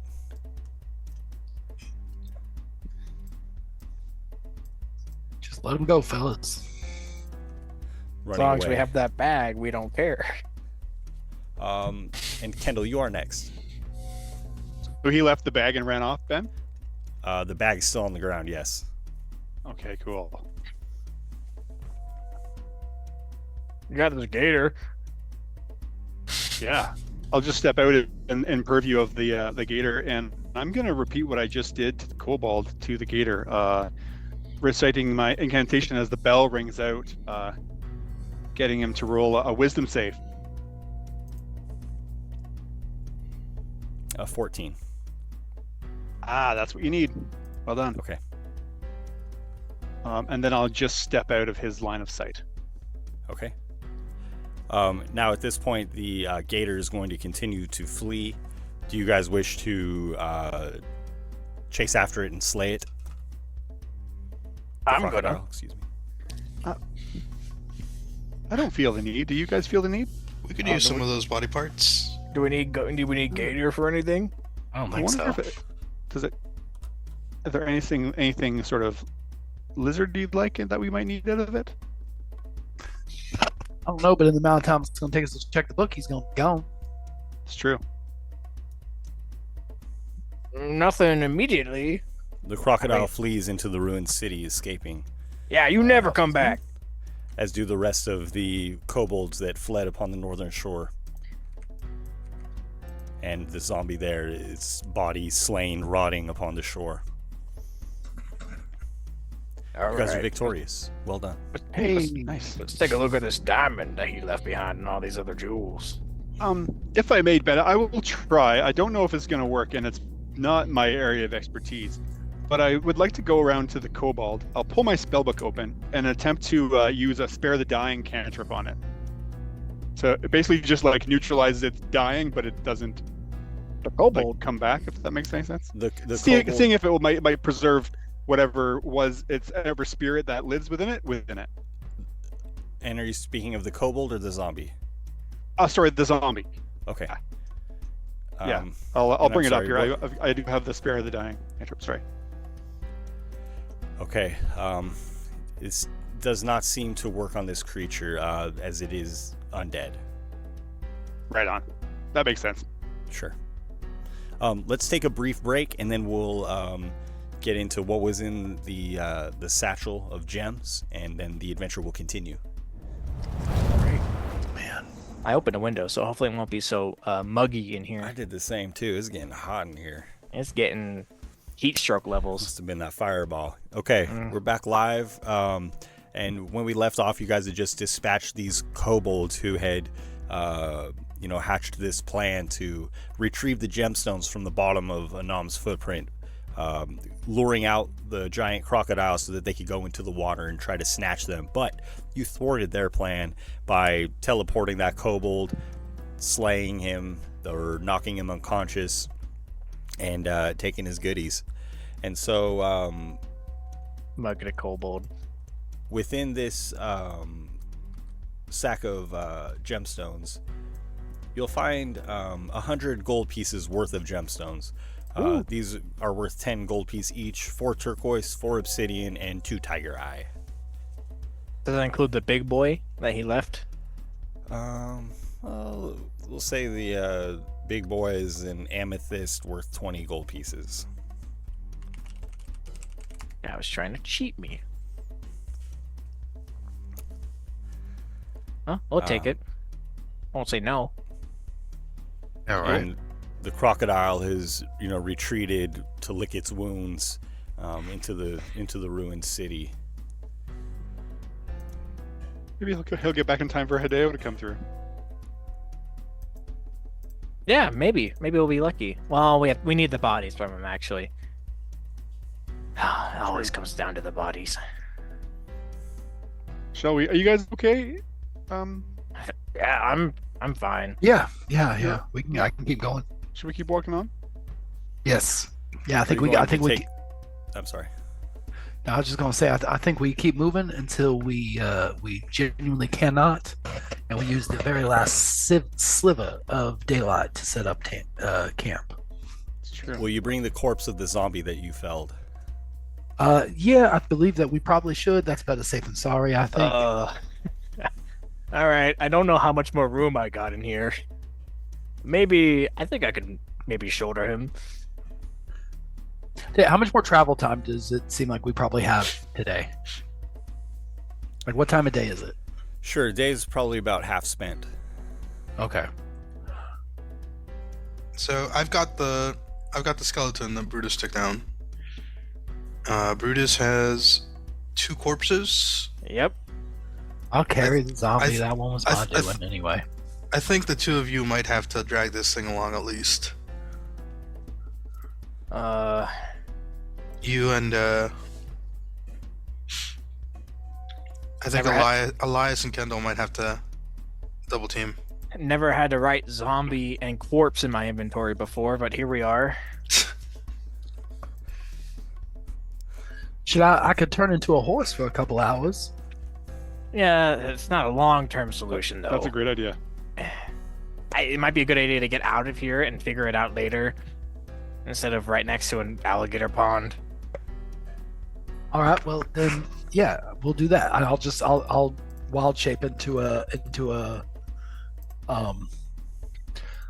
horse, or maybe better still like a pack mule, and they could just stack all 5 corpses or 4 corpses. How many we got now? We have 3. Wait, 3? 4. 4. 2 I'm carrying, Yeah. skeleton, zombie. If we get to a point where we can stop maybe if we're gonna have to stop tonight, perhaps we could turn the zombie into a skeleton.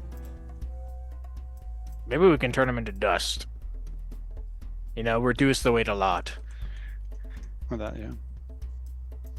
Because these 2 corpses, they're pretty fresh, and they won't burn as easy. But this, I think even without the 2 from Hideo, our best bet is to get to the water tonight. true. As you continue north, fair to say? Yeah, fair. Yeah. And on our path. You circumvent the large puddle, the footprint of a nom, and as you continue, there are more skeletons along the road, shackled, chained to huge stones or fallen trees or stumps. Some remain motionless, while others will pull violently at their restraints. And so you do continue down Open Hand Avenue in this manner, and then after a short time, you see ahead, a path branching off to the left, perhaps 100 feet ahead, and you see that some rubble from the ruined buildings has been gathered to form a barricade upon Open Hand Avenue. In front of your path, just in front of this intersection, and there's a canvas tent in front of these walls with 2 guards seated by a fire. They haven't seemed to notice you. What color is they flying? Maybe could we possibly take the maybe we can divert off the pathway a little bit, guys, and maybe get around. These appear to be soldiers of the ATK. Okay, not bad. Not the worst. Ben, would we have any knowledge of their ability to communicate or send word in some way from Riverside to this encampment, aside from basically foot travel, like a Bird or a snake? Yeah. Sure, many messages are sent by way of flying snake. Right. So with any luck, they know about, Kevin, and likely, I'm gonna wager a guess that they might even be watching out for someone to our description with a different story than what actually might have happened. That's what I was thinking. Logic tells me maybe we could try and go off the path and try and maybe work our way around and avoid this conversation.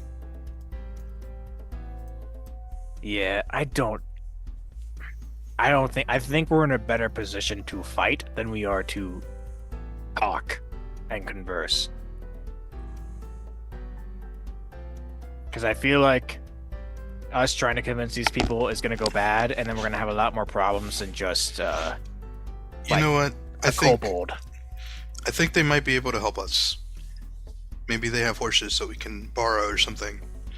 I don't know if they're going to let us borrow them. Do we have anything to barter with? We got the gems. That's we have the kits of the soldiers. I have some confidence that maybe we can talk our way through this. I have no faith in their trust or trustability. That does bring up a good point. I am carrying 2 dead soldiers, I believe. They may be wrapped up in canvas right now, but it's still theirs, and I have their gear on me too. So it looks like I just killed these guys, and for some reason I'm carrying them with me and their belongings. Right. And I'm a bugbear, which is already a mark against me. True. Maybe we walk around. I'm fine with avoiding. Would one horse help? Yes. Because then it replaces Elias. Also, keeping in mind that we're quite exhausted, and although we are skilled, we haven't been able to perform up to our standards. Yeah. I think my opinion stands that our best course of action is getting to the water tonight. If we can get a horse, it would speed our travel a bit. Has it been 2 hours since I wild shaped? No, I would say this has been just maybe 20 more minutes or so. Oh, okay. We just get going. A short Okay. period of time. Yeah. Okay, then when Nonok says that, I'm gonna look out. What was that? He said we need a horse. And I'm already hauling off the bodies. And I'll begin kind of walking sort of eastward, Ben, trying to. I don't know. Is there still like half buildings and stuff along the, basically kind of where that number 17 is, like on that side of the map, like that we might be able to get around and out of kind of like try and stay out of their eyesight and. Sure, and if you look at the region map there, the scroll is essentially the location of your party, and then there's the junction just north of you, and that's where this right, we're not quite there yet. Where this blockade is. So you see ahead of you, perhaps more than 100 feet, just around the corner of a building. You see the tent, the 2 guards seated there, and there are many ruined buildings around you. You would need to travel off the road, off Open Hand Avenue, if you wish to circumvent this blockade. I still think that might be the smartest course of action. Keeping in mind too, I know Brutus, I know you're always looking for a fight, but I feel like this is not a fight that we should go picking right now because. Excuse me? I'm a man at peace. I don't want to fight. It just happens. Oh no! I don't get me wrong. I'm glad that you're around to do that sort of thing. But I think in this case, avoiding the problem may be our best solution.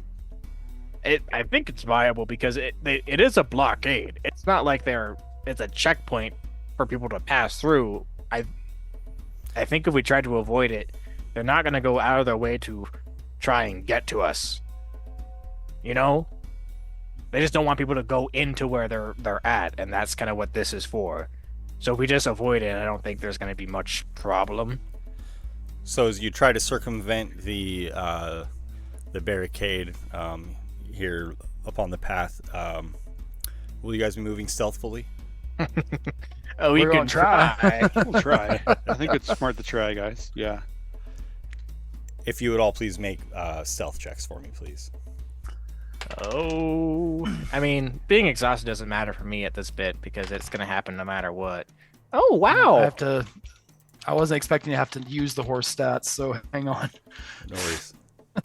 I got an 18. I'm in my element when I'm around military encampments, it seems. Oh, I can pull up as a seahorse. That's a 9 for me. My friends suck at this. 7. Let me see if I can find you a horse there, Elias. A draft horse or a war horse? A riding horse. What a pack mule qualify as? A riding I forgot I horse said I did a pack has, mule. just no bonus or. I think a pack mule is worse, isn't it? Smaller. Yeah, but it might be Probably. better at traversing on uneven and difficult terrain. Well, They're we could say generally, a horse. We'll go with the riding horse, and so it'll be just a straight roll. Okay. Wow, the riding horse doesn't have any dexterity? That's some bull crap. It's interesting.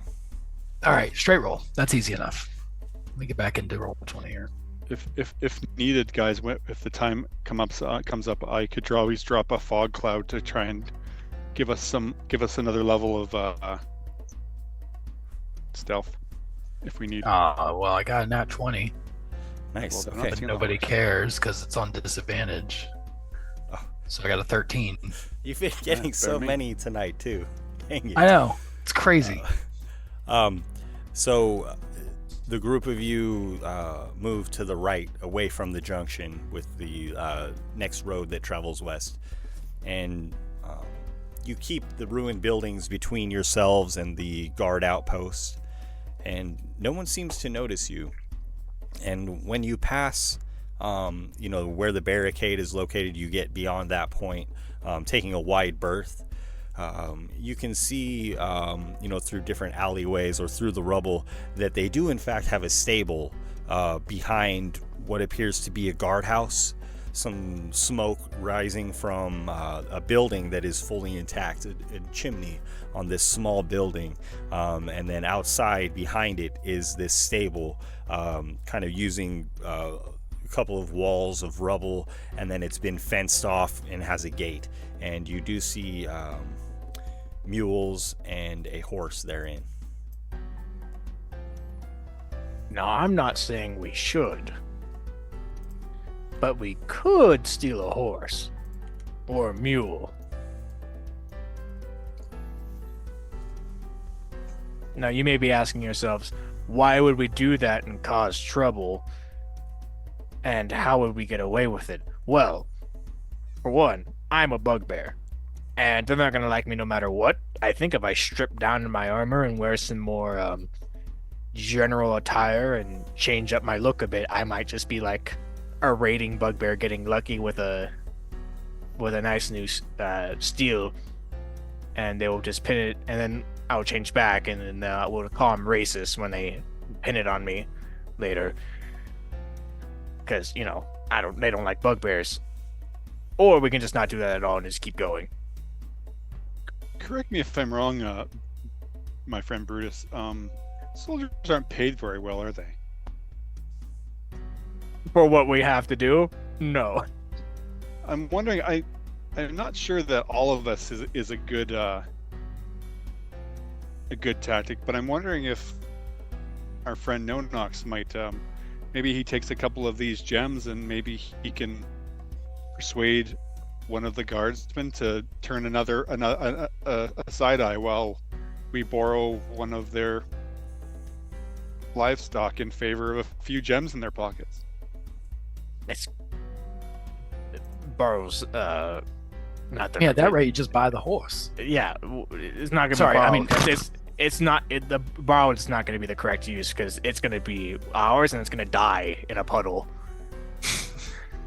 As a soldier, would you have really cared if a horse died in battle, or at any point for that matter? Like, did it really matter to you? I mean, I like animals, but if it happened in a battle, it kind of sucks. I would say in the middle of nowhere, I can't imagine that horses are not commodities that are rare to come across. That's also true. It's might be one of the few ones around here that's available. If you Okay, were, then let's just carry on and out of their eyesight then. yeah, if you were attacked in the middle of nowhere, you'd want a horse to get out as soon as possible, right? Yeah, I think we don't cause trouble. We can drag this skeleton. You know, I'm still pretty hefty. We'll drag this zombie. It's just my point to present with options. It's all good. I'm happy to carry on. Yeah, better cause no trouble. I think you'll find that a bit of a chuckle with Brutus saying maybe we should just fight them instead of talking to them originally. Now he doesn't want to cause trouble. I didn't say I wanted to fight them. I'm just saying, just don't talk to them. You literally said, I think we have a better chance fighting them than talking to them. No, I was talking Yes, about fighting. you did. I was talking about fighting other stuff in the ruins than We gotta talking roll to back people. The tape. Roll back the tape, Ben. He did. it's the I'm replay. I'm afraid Jason is right. So No, I didn't explain myself enough. rather than cause trouble and try to steal a horse or a mule, the group of you continue making your way north until you put this barricade, this checkpoint behind you well enough. And at that point, do you return to the road or continue to travel through the rubble? I think once we're in a fair eye shot out, do you feel like it's fair to say we feel like the road will be good? What do you think, Elias? Once we're out of their way, I think we could get back to the road. It might be a bit of an easier trek. He is a horse. Just not if you think it's a good idea. You guys, and we're kind of out of my element. I'm accustomed to a warm hearth and a crisp book in my hands, as opposed to whatever we call this. I am in my element. Then you return to the road further up the path, well out of sight of this blockade, and now the clouds that were coalescing around the floating mountain have begun to stretch outward, covering the sky. And it begins to rain lightly upon you. You travel for, it is, you're able to, travel at just a slightly diminished pace because of the state of the path here. Every once in a while you might need to move something out of the way for the horse to pass, or, just take kind of a circuitous route around certain things, and so as you continue, you hear hoofbeats behind you, approaching from behind, as of a few beasts, perhaps 3 horses. Now, either this is some guy trying to I don't know, joust us in the middle of the street, or this is Hideo and he's gotten us horses out of the goodness of his heart. Is there a building or something in our vicinity, Ben, that we might be able to duck inside, or Sure. That might be prudent until we can figure out what's coming upon us, guys. All right. I'll duck in a building. I'm gonna risk it, and I'm gonna cast Enhance Ability, Eagle Splendor. Nice.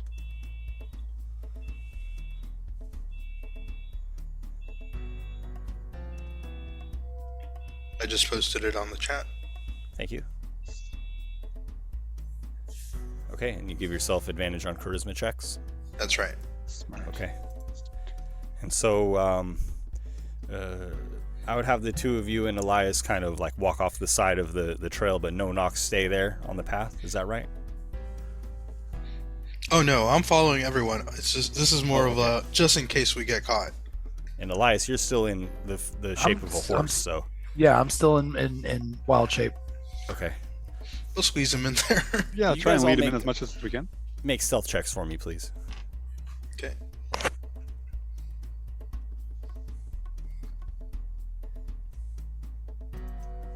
It did okay.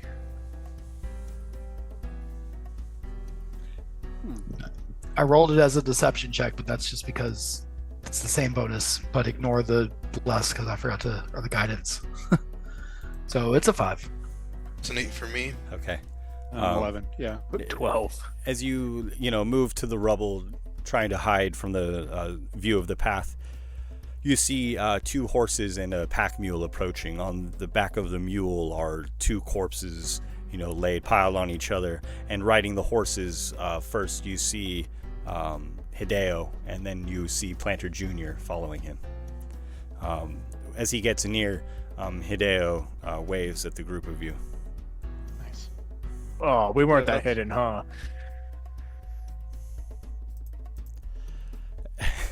I'm afraid not, friends. I think you know PJ. He'll be traveling with us. He's my new apprentice. All right. I see you got a pack mule, so you don't have to have corpses on the back of your horse. Oh, I thought that we would move more quickly this way. Probably. It seems as though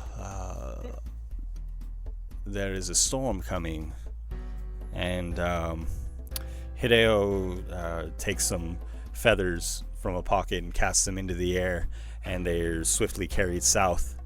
Tanzajan is sending a storm. It does not carry the blessing of Lady Jude's reign. It will bring violence. We should find someplace dry. Dry. And I look at him as a cloud above him. Yes, it is above him. How can it be dry when it's always raining? This storm will bring violence and terrors, not the soothing rain given to us by Lady Jude. I don't think you'll like it much. Right. I had an idea. I don't know if this is how this whole haunting thing works. Could we break down these bodies to make them easier to carry? Like turning them into like ashes or dust or some sort? Or would that just like ruin it and make it worse? I don't know if the mother would like that, but, it would also take some time. It is up to you, really. These are your hauntings, not mine. I don't want to chance it, Well, there is the outpost we just passed, or there is an ATK armory not far from here, ahead. I'm sure we can take shelter there.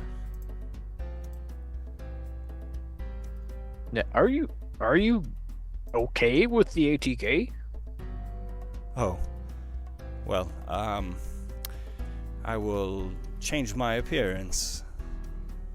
Oh, and right. As he says that, you see before you Planter, the farmer. Right.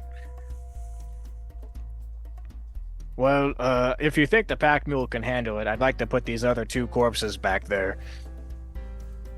Hey Ben, can I make an Arcana just to see if that was a magical, like a spell he used, or was it like a magic ability? Maybe I'm sorry, he's also a doppelganger. Let me explain that better. Hideo procures an orb from his robe, and he does speak words of magic, and then is instantly transformed into a farmer, Planter. Cool. Yes. Yeah, sorry about that. Yeah, no, I was. No, thank wasn't you. Sure thank you. Got another doppelganger on our hands. No, I just said that without referring to my notes well enough. He says, "Come on, son," and he chuckles, and Planter Jr. follows Hideo as he begins up the path. Hey, Ben. I'm sorry, Brutus, did you say something about the pack mule? Yeah, I'm just wondering if I could toss these 2 bodies that have been on my shoulder on top of it, and would it be fine? Yes. Whoop. And no knocks? I'm gonna also drop the skeleton then. Okay. And, Elias, do you do? Oh, you're still a horse, huh? So you're. Okay No, I mean, apparently I haven't been carrying anything this whole time, so I might as well just shift. Everybody's still carrying bodies. Well, you would still have the one zombie on your back. I took the zombie and I put it on. Everybody else is still carrying their own corpses. Elias, you can be a person again, and I take this zombie and I throw it on the pack mule. Okay. I'll drop for him. Also, when when Hideo made that joke about being Planter and he had a little chuckle, can I make an insight check to see how Planter Jr. felt Yes. about that? I want to try and see if this is like a thing he's enjoying or if it's very much a forced apprenticeship. Yeah, I like that too. I don't know.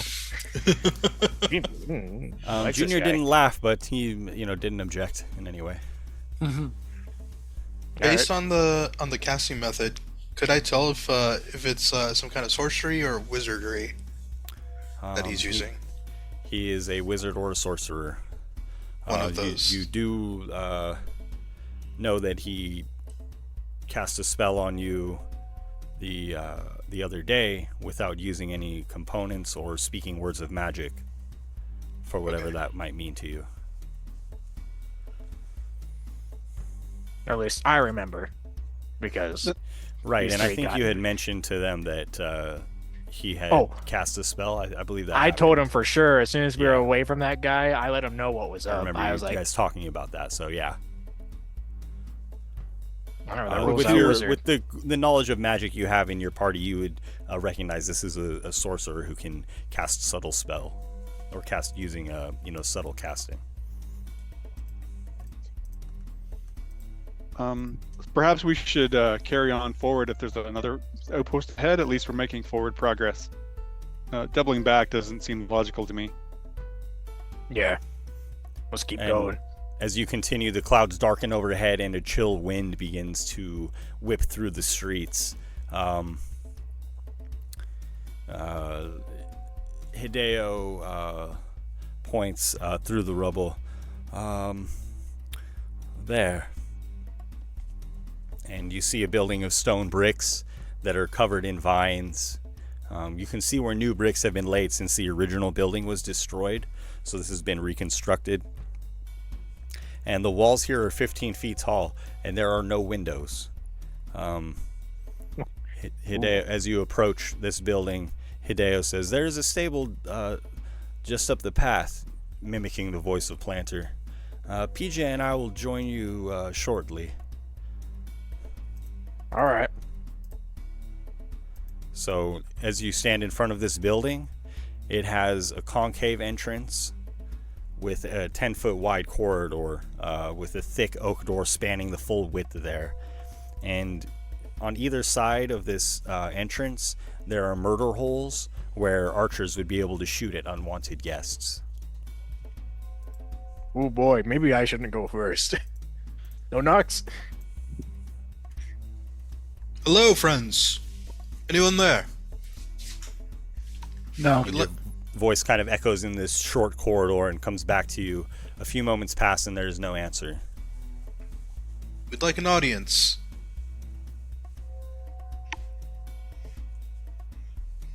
Again, there doesn't seem to be an answer.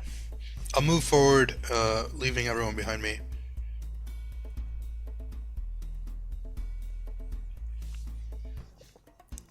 We'd like to stay here for the night. We have coin.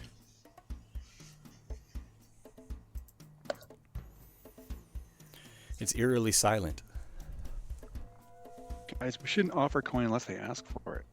That's our coin. We need It's ATK. They will ask for it. They want store credit, actually. Huh? I wish we kept that Ethereum and didn't throw it into the woods.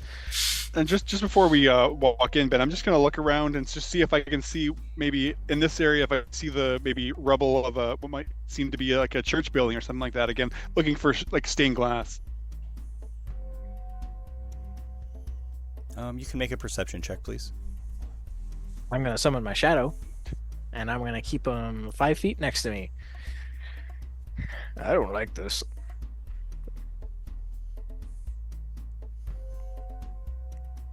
There are no sundered temples nearby.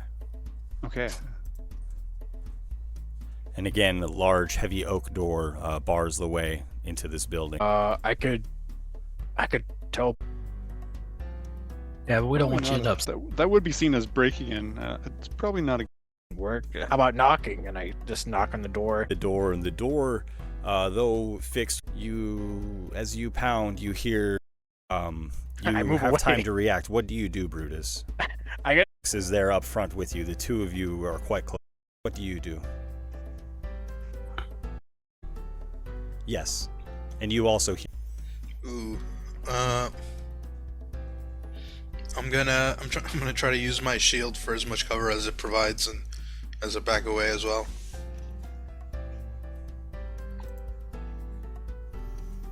Okay, Brutus, you're trying to shove No-Nox out of the way. Well, will you make an athletics check for me, please? Sure. I can't tell you it'd be good. An 8. Okay.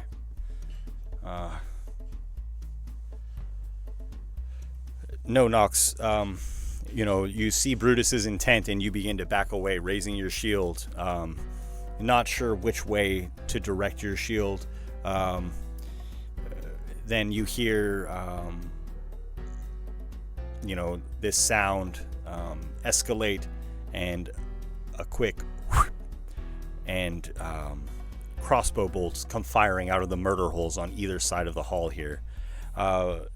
Brutus, since you're trying to help No-Nox, you'll make a dexterity save with disadvantage, please. So close. A 4. Okay. And No-Nox, you can just... I'm conflicted Oh, as whether wait. or not to Dex give saves advantage aren't because disadvantage. Oh, wait. No, there was, yeah. This one will be for you because of your heroics. No-Nox, you can have advantage as you've pulled your shield out, trying to block whatever is coming. So please make a dex save with advantage. Okay. That's an 18. Okay. No-Nox, you see the glint of steel coming from the murder holes just in time to, raise your shield to block one side of these arrows. I'm going to roll damage for the arrow coming from the left that's going to hit Brutus, and No-Nox, I'll have you actually block the bolt that comes from the right.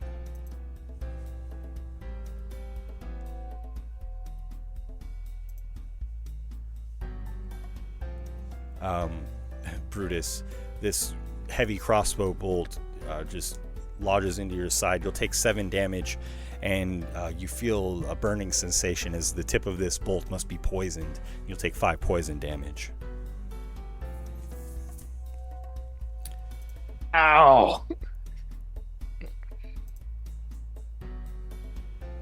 My friends, I can actually open doors from a distance in the future. If you're going to open a door, if you let me know, I can do this for you. I also we can avoid these sorts of situations in the future. I mean, I could have just broken in, but we're trying to be nice. So you have sprung the trap and taken the brunt of these bolts. What do you do now? The door seems to be loose in a way, although fixed closed. I'm gonna second wind. Okay. D10 plus 4. It's 12 back, thankfully. So, basically, what I do is I just take a bolt out and I just spit the poison on the floor, and I'm back to what I was before. Like, that hurt. I'm gonna get to the closest murder hole to the door, and I'm gonna try and peer inside and see if I can see anything in there. Okay, make a perception check, please. Oh, of course, 9.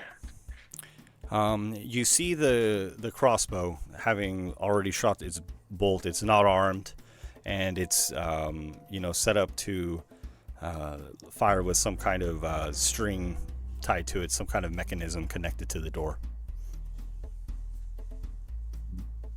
If I am able to, let's see. I can summon it within 15. My shadow I can summon within 15 feet of me. I don't need line of sight. I can see. Never mind. I lied. If I am able to, I will summon my shadow to appear behind the murder hole, and I'll go and swap places with it. Sure, you can do so. So I'll do that. I'll summon him inside. I'll swap places, and then then what happens? You find yourself in large sleeping quarters, a long hall, and at the end is dining. two large dining tables. There are, maybe a dozen beds here lining either side of the wall, and I will actually place you where you can see now. I'll place everybody on the map. Uh-oh. Nice.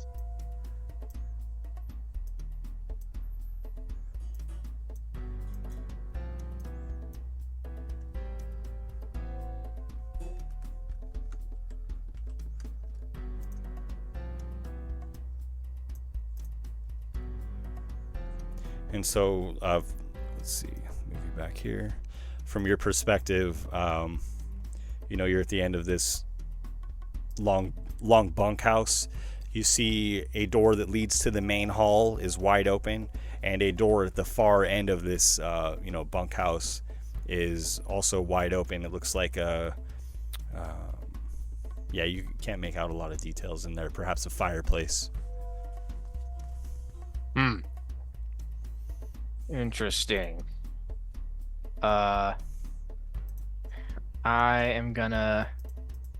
I'm sorry. Let's take a second and let the other players react. True. So I'm just getting my bearings on where they are. No, Nox. Would you like to? Do you have anything you care to do?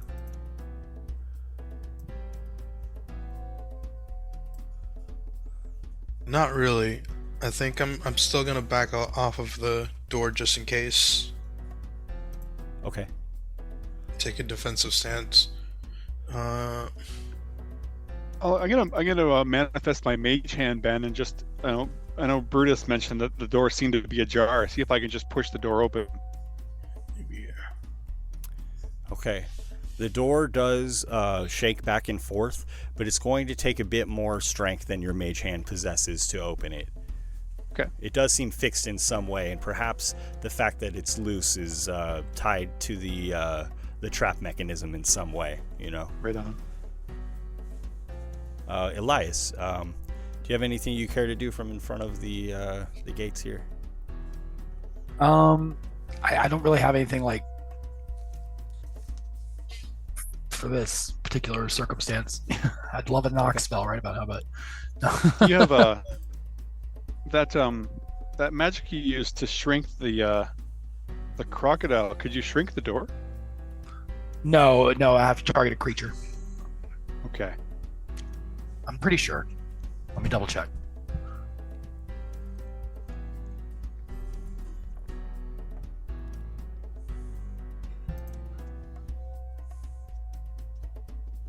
Oh no. Creature or an object. So yeah, I suppose I could do the door.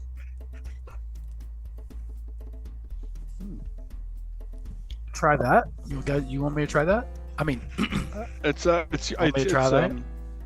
don't want to expend your own abilities, my friend. Unfortunately, it's a skill I don't currently possess. Oh well, I mean, but it might work. Hell, it's worth a shot. Sure. Okay, I am gonna step to. Is this a wall here, or is this? Oh, I guess it is because I can't get to it. Yes. So I'm gonna step back a little bit. Ken, I'd recommend giving a little space to the door. Yeah, just in case we don't know what's behind it. And then I'll cast reduce on the door. Okay. And the left side of the door just shrinks down and kind of falls off of its hinges, clattering to the ground, leaving the left side of this doorway wide open for you. Just like that. Nicely done, my friend. Yeah, ta-da.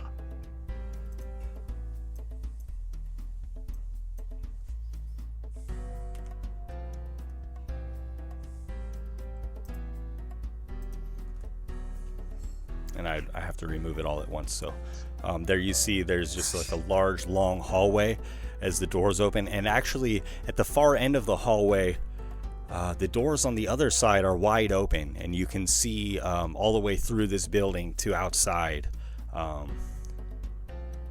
maybe 70 feet down this hallway. And there's a door on the left and the right that are wide open. And then further down to the right, a door that is closed. So you're saying if we just went around the building, we didn't have to get shot? Brutus, you are in the living quarters here. What do you do? I'm gonna go ahead and move at least here, because that's 30 feet away from the echo I have. I'm gonna move into the doorway, actually, because that's still 30 feet. So that was 20 feet to move there. So I'm gonna go 5 feet in. Oh, hey guys, what's up? And then I'm gonna go 5 feet back. Okay. And you see across the hall what look like, armaments, rusted, decayed, on their stands in the room across of you. Looks like an armory full of rusty weapons and armor. Well, give us the impression that there hasn't been anybody here in a while, Ben. It's hard to say at this point. Okay. With that, I'm gonna go and re-summon my shadow and have him appear right. Oh, that's me. But it does help me see, but because my shadow doesn't have vision. That's okay. I'm gonna have him show up right there, and that'll be it. Okay, and there is a door next to him that's kind of hard to see because of the way I have to do the walls, but it is closed. Actually, I'm going to dash now that my shadow is in here. So I'm gonna go 20 feet here, and then 5, 10. All right, now I'm done. Did anybody see where Brutus went? I'm over here. Brutus, I did step into the hallway. You move into the dining hall that is vacant, and you peer through the doors into the kitchen area. You see a large creature feasting upon culinary utensils. And as you move quite loudly through here, you see its antenna perk up, and it turns, and as it does, another of like kind steps through the doorway, moving swiftly towards you. Oh, I hate these guys.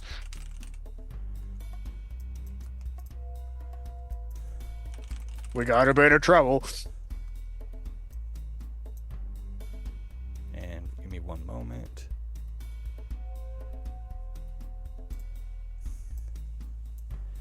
And this thing scurries quickly like a massive cockroach as it rushes towards you, and it tries to bite you. Hell no. Actually, I'm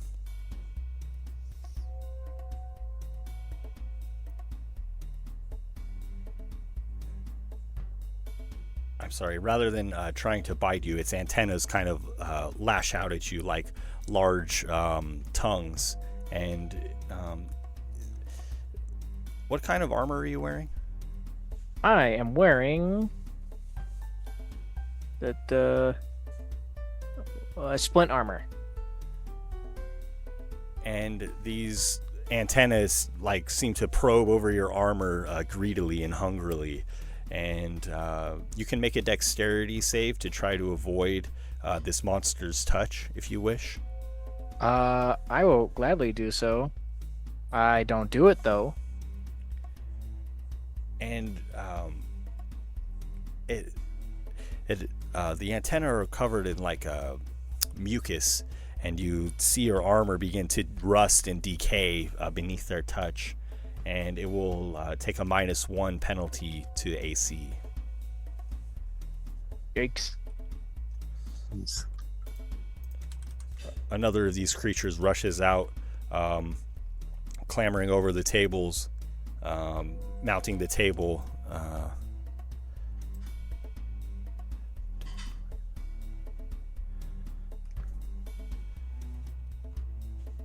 And I will have it try to bite you. To miss. With an 8. Okay. and you see two more of these creatures lurking in the kitchen beyond. Their attention turned to you as they seem to, their tentacles moving in the air, perhaps in a way smelling you.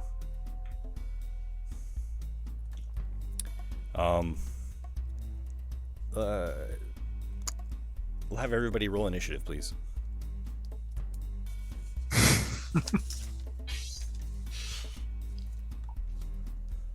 16.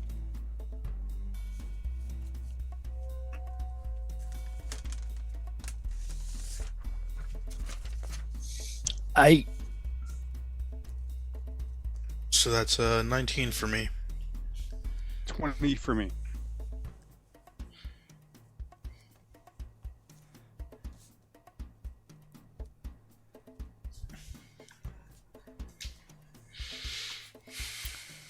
Okay, and so we'll start.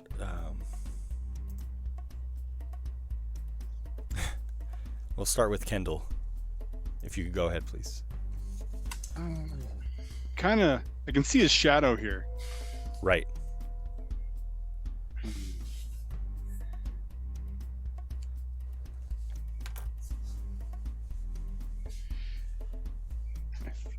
I'm gonna move up a little ways into the hallway. Okay. Is this door here? Sorry. Sure. As you pass the two open doorways on either side, to the right you see an armory, and you've moved to in such a way that you approach it at an angle, and you see two large insectoid-looking creatures seeming to feast upon the metal armaments within.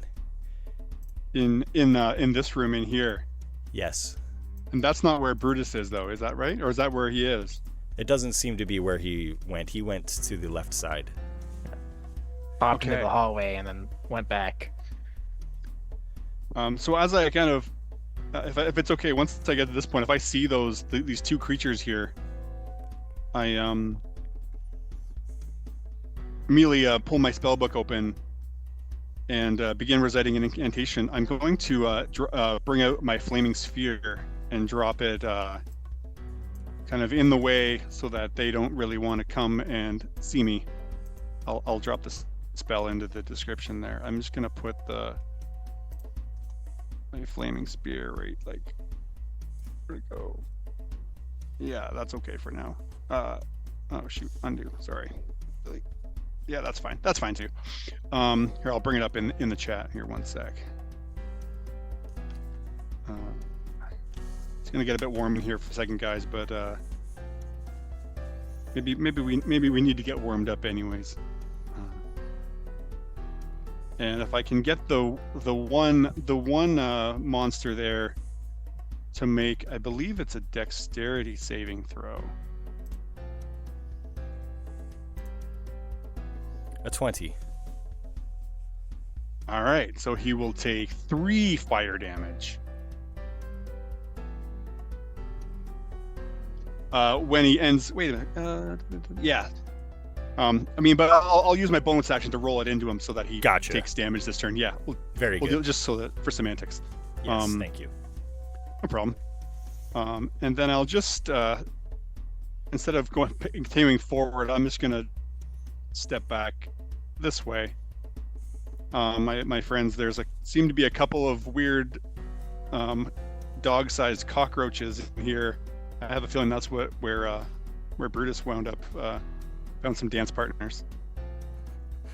And they recoil from the flame of your sphere as they're burnt. Awesome. After Kendall is No Nox.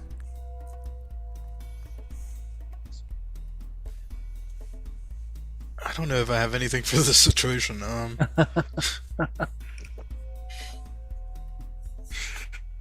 Yeah, this is like, I don't think I like bugs as much as I have done like outdoorsy stuff, I guess, in terms of like traveling.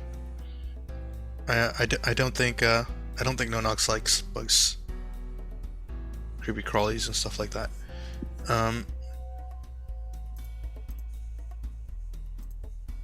Yeah, there's not much I can do from here. I guess I'll use my movement to approach.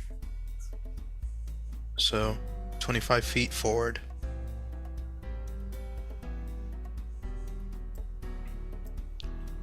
Gets me here. Do I hear anything?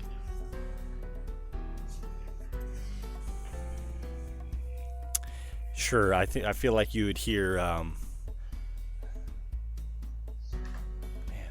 yeah, just like an eerie squeaking sound of these creatures' antennas moving across the armaments. What side are they coming from? From the door to the right of you, and that's where you see the light of Kendall's sphere as well. Okay.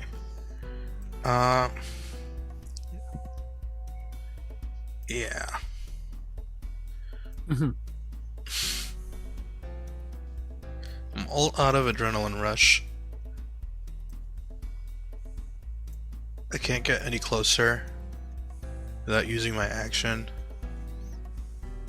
And I'm down to 1 inspiration. So I want to save it. Okay. Do I catch even like a glimpse of Brutus? No. No. I'm just gonna cock my you know what? I'm gonna use my action to take the dodge action just in case. Okay. We get attacked, and that's gonna be the end of my turn. Okay. And after No Nox is Brutus. Brutus immediately says, "I hate you guys. You destroyed my armor." And he's going to swap places with his shadow as a bonus action, using 15 feet of movement. And you don't have to see your shadow to do this? I'm sorry. No, it's from any Okay. distance. Here, I'll drop it and you can look it Thank over. you. Go ahead. I need a C to place it, but after that, everything's free game. Interesting. Okay. So I go ahead and I can't. I don't have vision of my shadow. I don't have vision through it. I'm not supposed to have vision through it either way. So it was like right there somewhere. But I'm gonna have he takes my place immediately, and then I'm gonna have him just stab at the one that hit me, that ruined my armor, and he's just gonna take a good old swipe at it for a 17.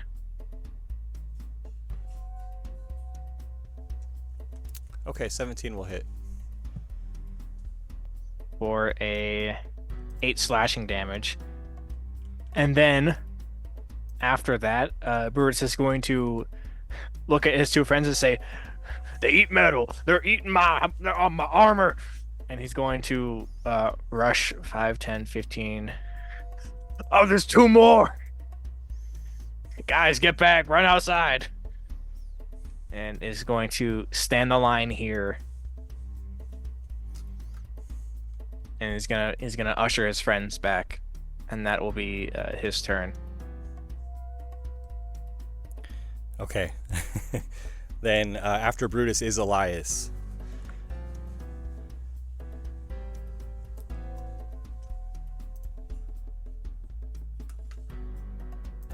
You still there, Chris? Yeah. I know it's getting late. It's your turn, Sorry, my friend. guys. You're up. Brutus has emerged back in the hallway in front of you. You see all 3 of your allies standing there. I'm yelling, go outside. Oh, well, then I'm going to wait right out here for you then. Don't go in there. It's bad. You've convinced me. You did mention they're eating your armor, so that's quite persuasive. I hope this isn't permanent. Yeah, then I will just stay out here and I'll hold I'll grab one of my magic stones that I was carrying around in my pocket, and I'll just hold an action in case anything comes at me in a manner with which I do not appreciate. Okay, very good.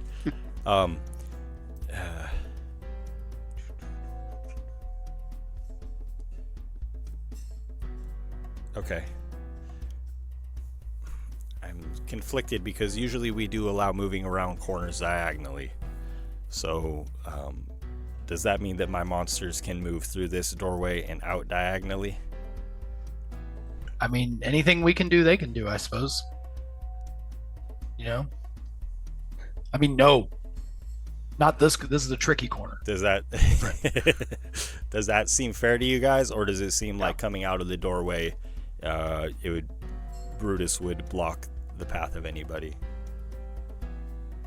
Because I don't know if we've encountered it where it's like actually going through a doorway with somebody. Yeah, we haven't come across that. It does look like he would be moving through his space, Ben, but I also see what you're saying.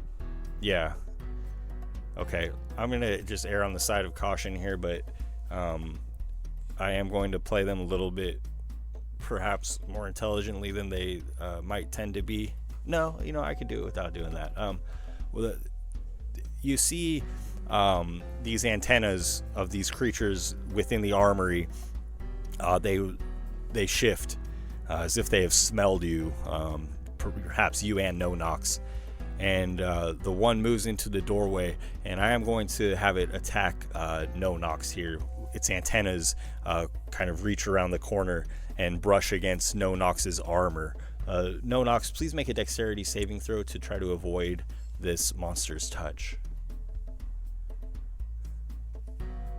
Would my dodge action provide advantage on this? I'm afraid not. I don't think so. I think it does. Yeah, it should last until your next thought action. it did. That's why. Yeah. If it's a dex save, yeah. Oh, it's a dexterity It gives, save. Sorry, I don't know how that it works. gives My bad. disadvantage on attack rolls. I believe that's right. That's right. all Sorry, it my does, bad. I think. Yeah. That's okay. I thought you were attacking him. Oh, I'm sorry. advantage on dex saving throws. Yeah, that's what I was saying. Oh, If wow. it's a dex save, yes, you get advantage. I wasn't aware. My apologies. So it is advantage. Yes, Okay. Yes, it is. Nice. Nicely done, man. Dang. Did you see it bump that 1 into a 7? That was interesting. I saw that. I'll take. I got the delay. Yeah, it just happened. I'll take that 17. Okay. And then the other monster. Oh, and I'm sorry. As it moves past your sphere, does that damage it? I'm sorry. No, it has to end its turn within 5 feet. Okay, so it does end its turn within 5 feet, and now it will take. Here we go. So you got a dex save for save. half. Oh, it makes me pick level 2, even though it's a level 2 spell. It fails the save. All right, and It it's does take 7 7 fire damage. damage. And the other creature crawls over it onto its back, just like a cockroach would. They're going to occupy the same space here in these tall doorways. Again, the building is 15 feet tall. I picture this door, 8 feet high, and this large cockroach climbs onto the back of its compatriot here, and its antennas lash out at. I feel like No Nox has the tastier metal because he has the helmet and the armor on. So it will lash out at No Nox. Please make a dexterity save again with advantage. Okay. Please, I need my armor. It was so expensive. That's a 24, natural 20. Good Nicely saves. done, man. Okay. Nice. 2 good rolls. And in the doorway on the left side, these large roaches scurry quickly and appear. I'm and gonna you can- slash out at the one that I've hurt before with my shadow as an opportunity attack. It has to be a creature that you can see within 5 feet of your echo for that part of it. It's on the bottom paragraph. Oh, Ben, how dare you read a description? Hey, you told him to.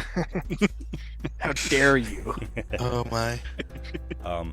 And you guys can see now that there are It's so bad. 4 of these rust monsters on either side of the hall. We need to evacuate. Nope.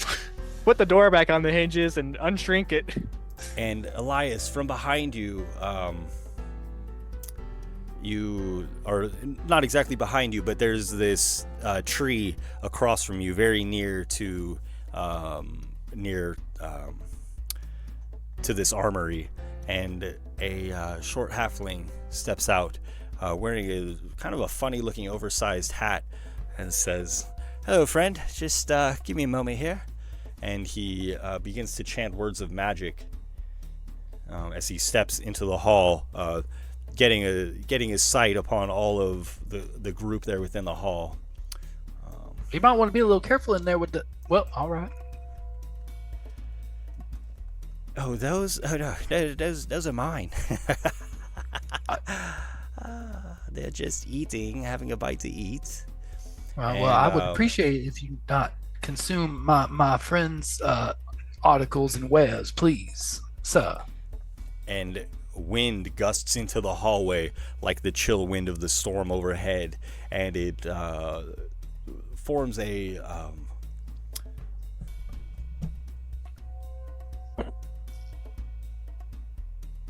I'm sorry, I might have the wrong thing here. Forgive me. One moment.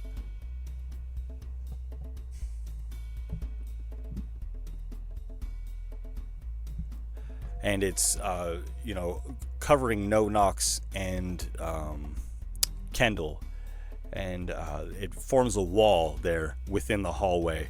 If you guys would please make strength saving throws. Ooh. I fail.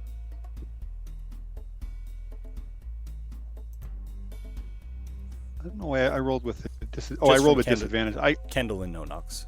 Okay. I think I got 3 anyways. Doesn't matter. Okay.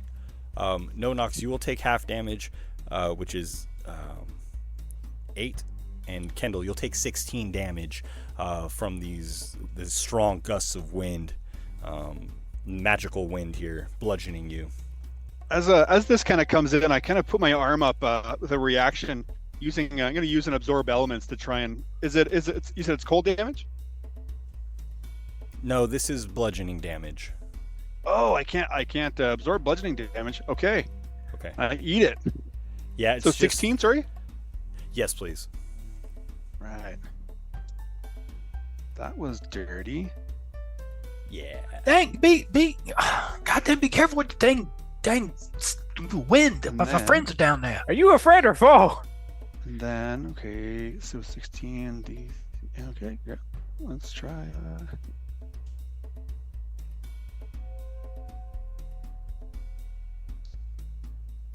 Come on, be good. Yay! I keep the flaming sphere. Okay.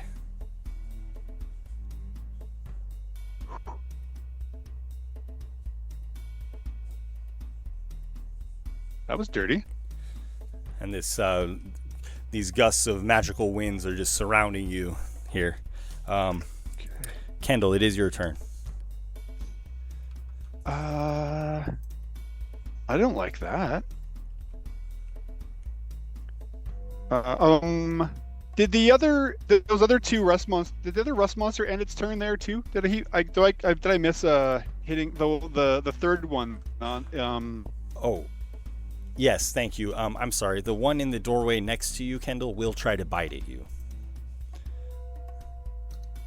I don't think that's what he was asking about. Oh, that's. Oh yeah, no, yeah. You mean the other one for the? Yeah, actually, all of them are within 5 of the flame, so I need to make saves for all of them. But I'm sorry, I did intend for that one to bite go at ahead. you as well. That's okay. Thank you. I will try and get a shield up to block this one if I can. Okay. That will take my AC to 21. Okay, sorry. very good. Then that will block it. Yeah, I totally forgot that he was there. 14, 4, and 13. Oh shit. Okay. 14 saves, right? Oh, sorry. You just had to save for the one. The other two already got hit by the flame. They already took it when they ended. It was just the one that I missed. The very last one. You know what I mean? They all ended when you attacked. They all ended their turn within 5 feet of it, right? So then. Yeah. You already did those ones because they attacked the ones that attacked Brutus and Nonox. But then there was the third. I just missed the last one. Okay, there are actually 4 within that room. So the ones on the right side, cool, are all affected by it. There's 4 within that room around that. Sphere. I see. I'm sorry. I couldn't see that. I can't see the other one. Gotcha. Your sphere can, so yeah, it affects them. Cool. Okay. Cool. Okay. Well, I'll just roll. Want me to just roll one? Is that cool? I'll just roll once and. Yeah, sure. Oh, nice. I think I got 9. Okay. So it will affect 2 of them. Yeah, sorry for the clunky situation. There you go. Guys. No, that's okay. So there's 5 rust monsters. There are many rust monsters, several to the Right, left there's and 4 of the 5 that we several can to the see. right. Okay, Yes. cool. Okay, cool. This is awesome, guys. Okay, and then this pesky, halfling has Halfling. cast this wall of wind, and Kendall, it is your turn now. Right.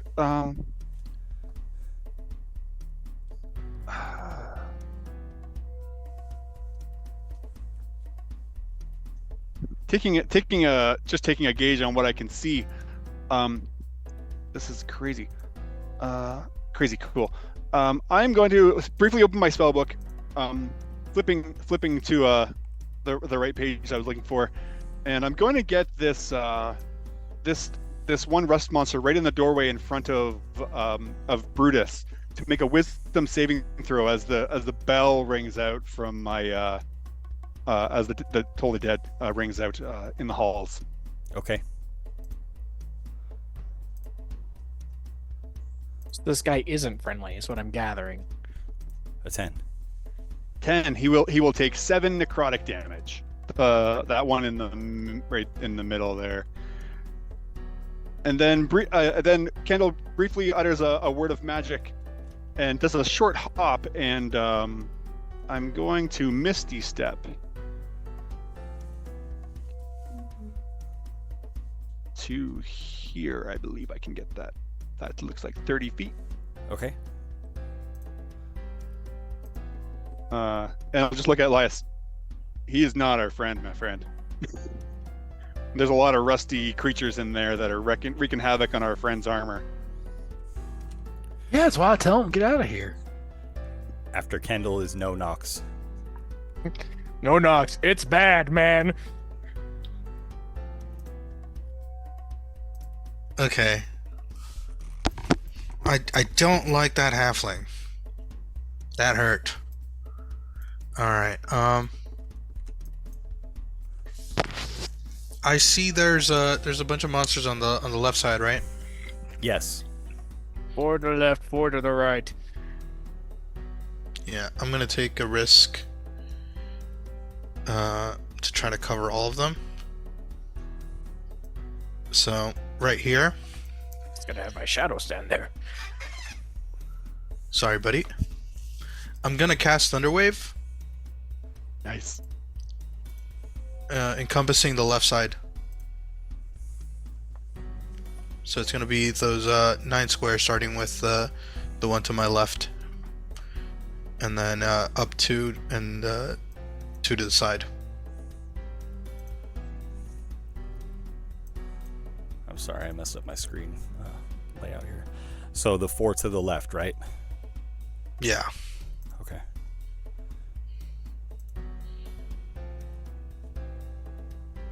That's a fail. It's gonna be con saves.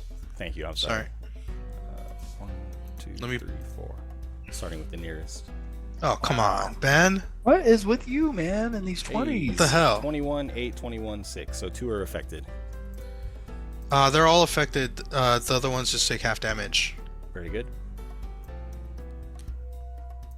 Da-da-da. Let's do it at base level, because I didn't call it out before you rolled. So that's gonna be 2d8. Okay. And it. So that's 7 damage. And those that failed are also pushed back 10 feet. Okay. And then I'm going to use my movement to try to make it back to... It's a wind wall. Yeah, there's a wind wall there, huh? Yeah. So It might just be hard to move through. I don't want to risk the damage because it was a lot for me. Fair. So I'm just going to keep moving forward this way, 20 feet.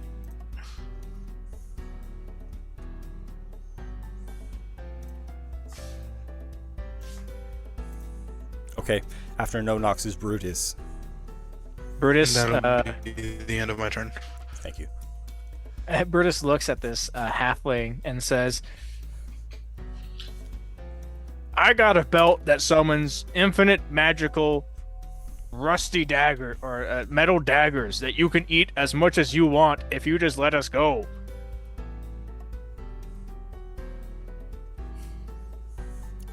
The creature stares at you blankly. Its antennae trying to grope you.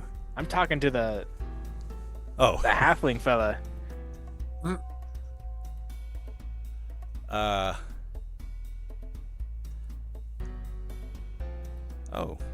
Will you make a persuasion check, please?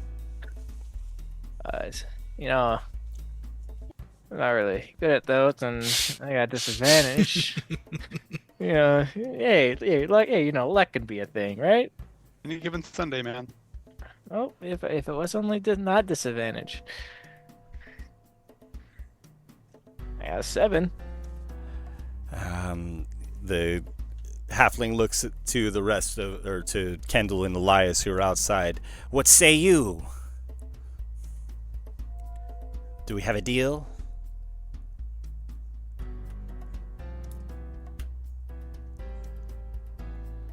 I mean, I'm not the one you're getting aggressive with here, so I'm not the one that you should be offering peace offerings to.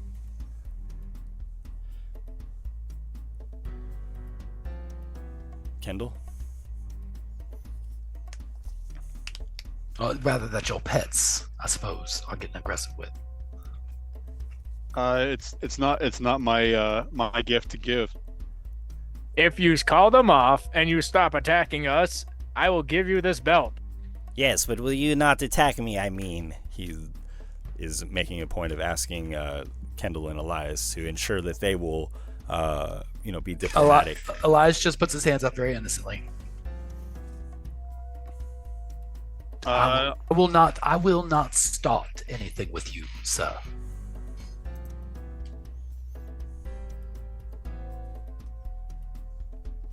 If my friend is going to hold his attacks, I will too.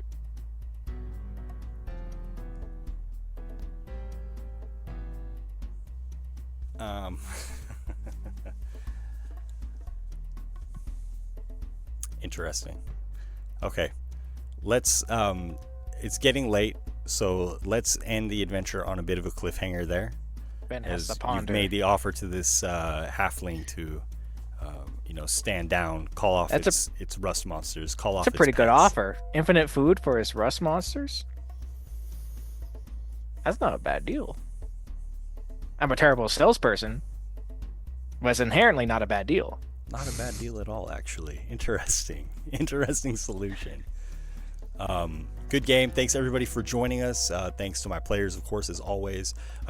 Next week we're going to take off because it is the first Monday, and we'll be back on the 10th of June. So until next time, the adventure continues. GG's everybody. Great maps.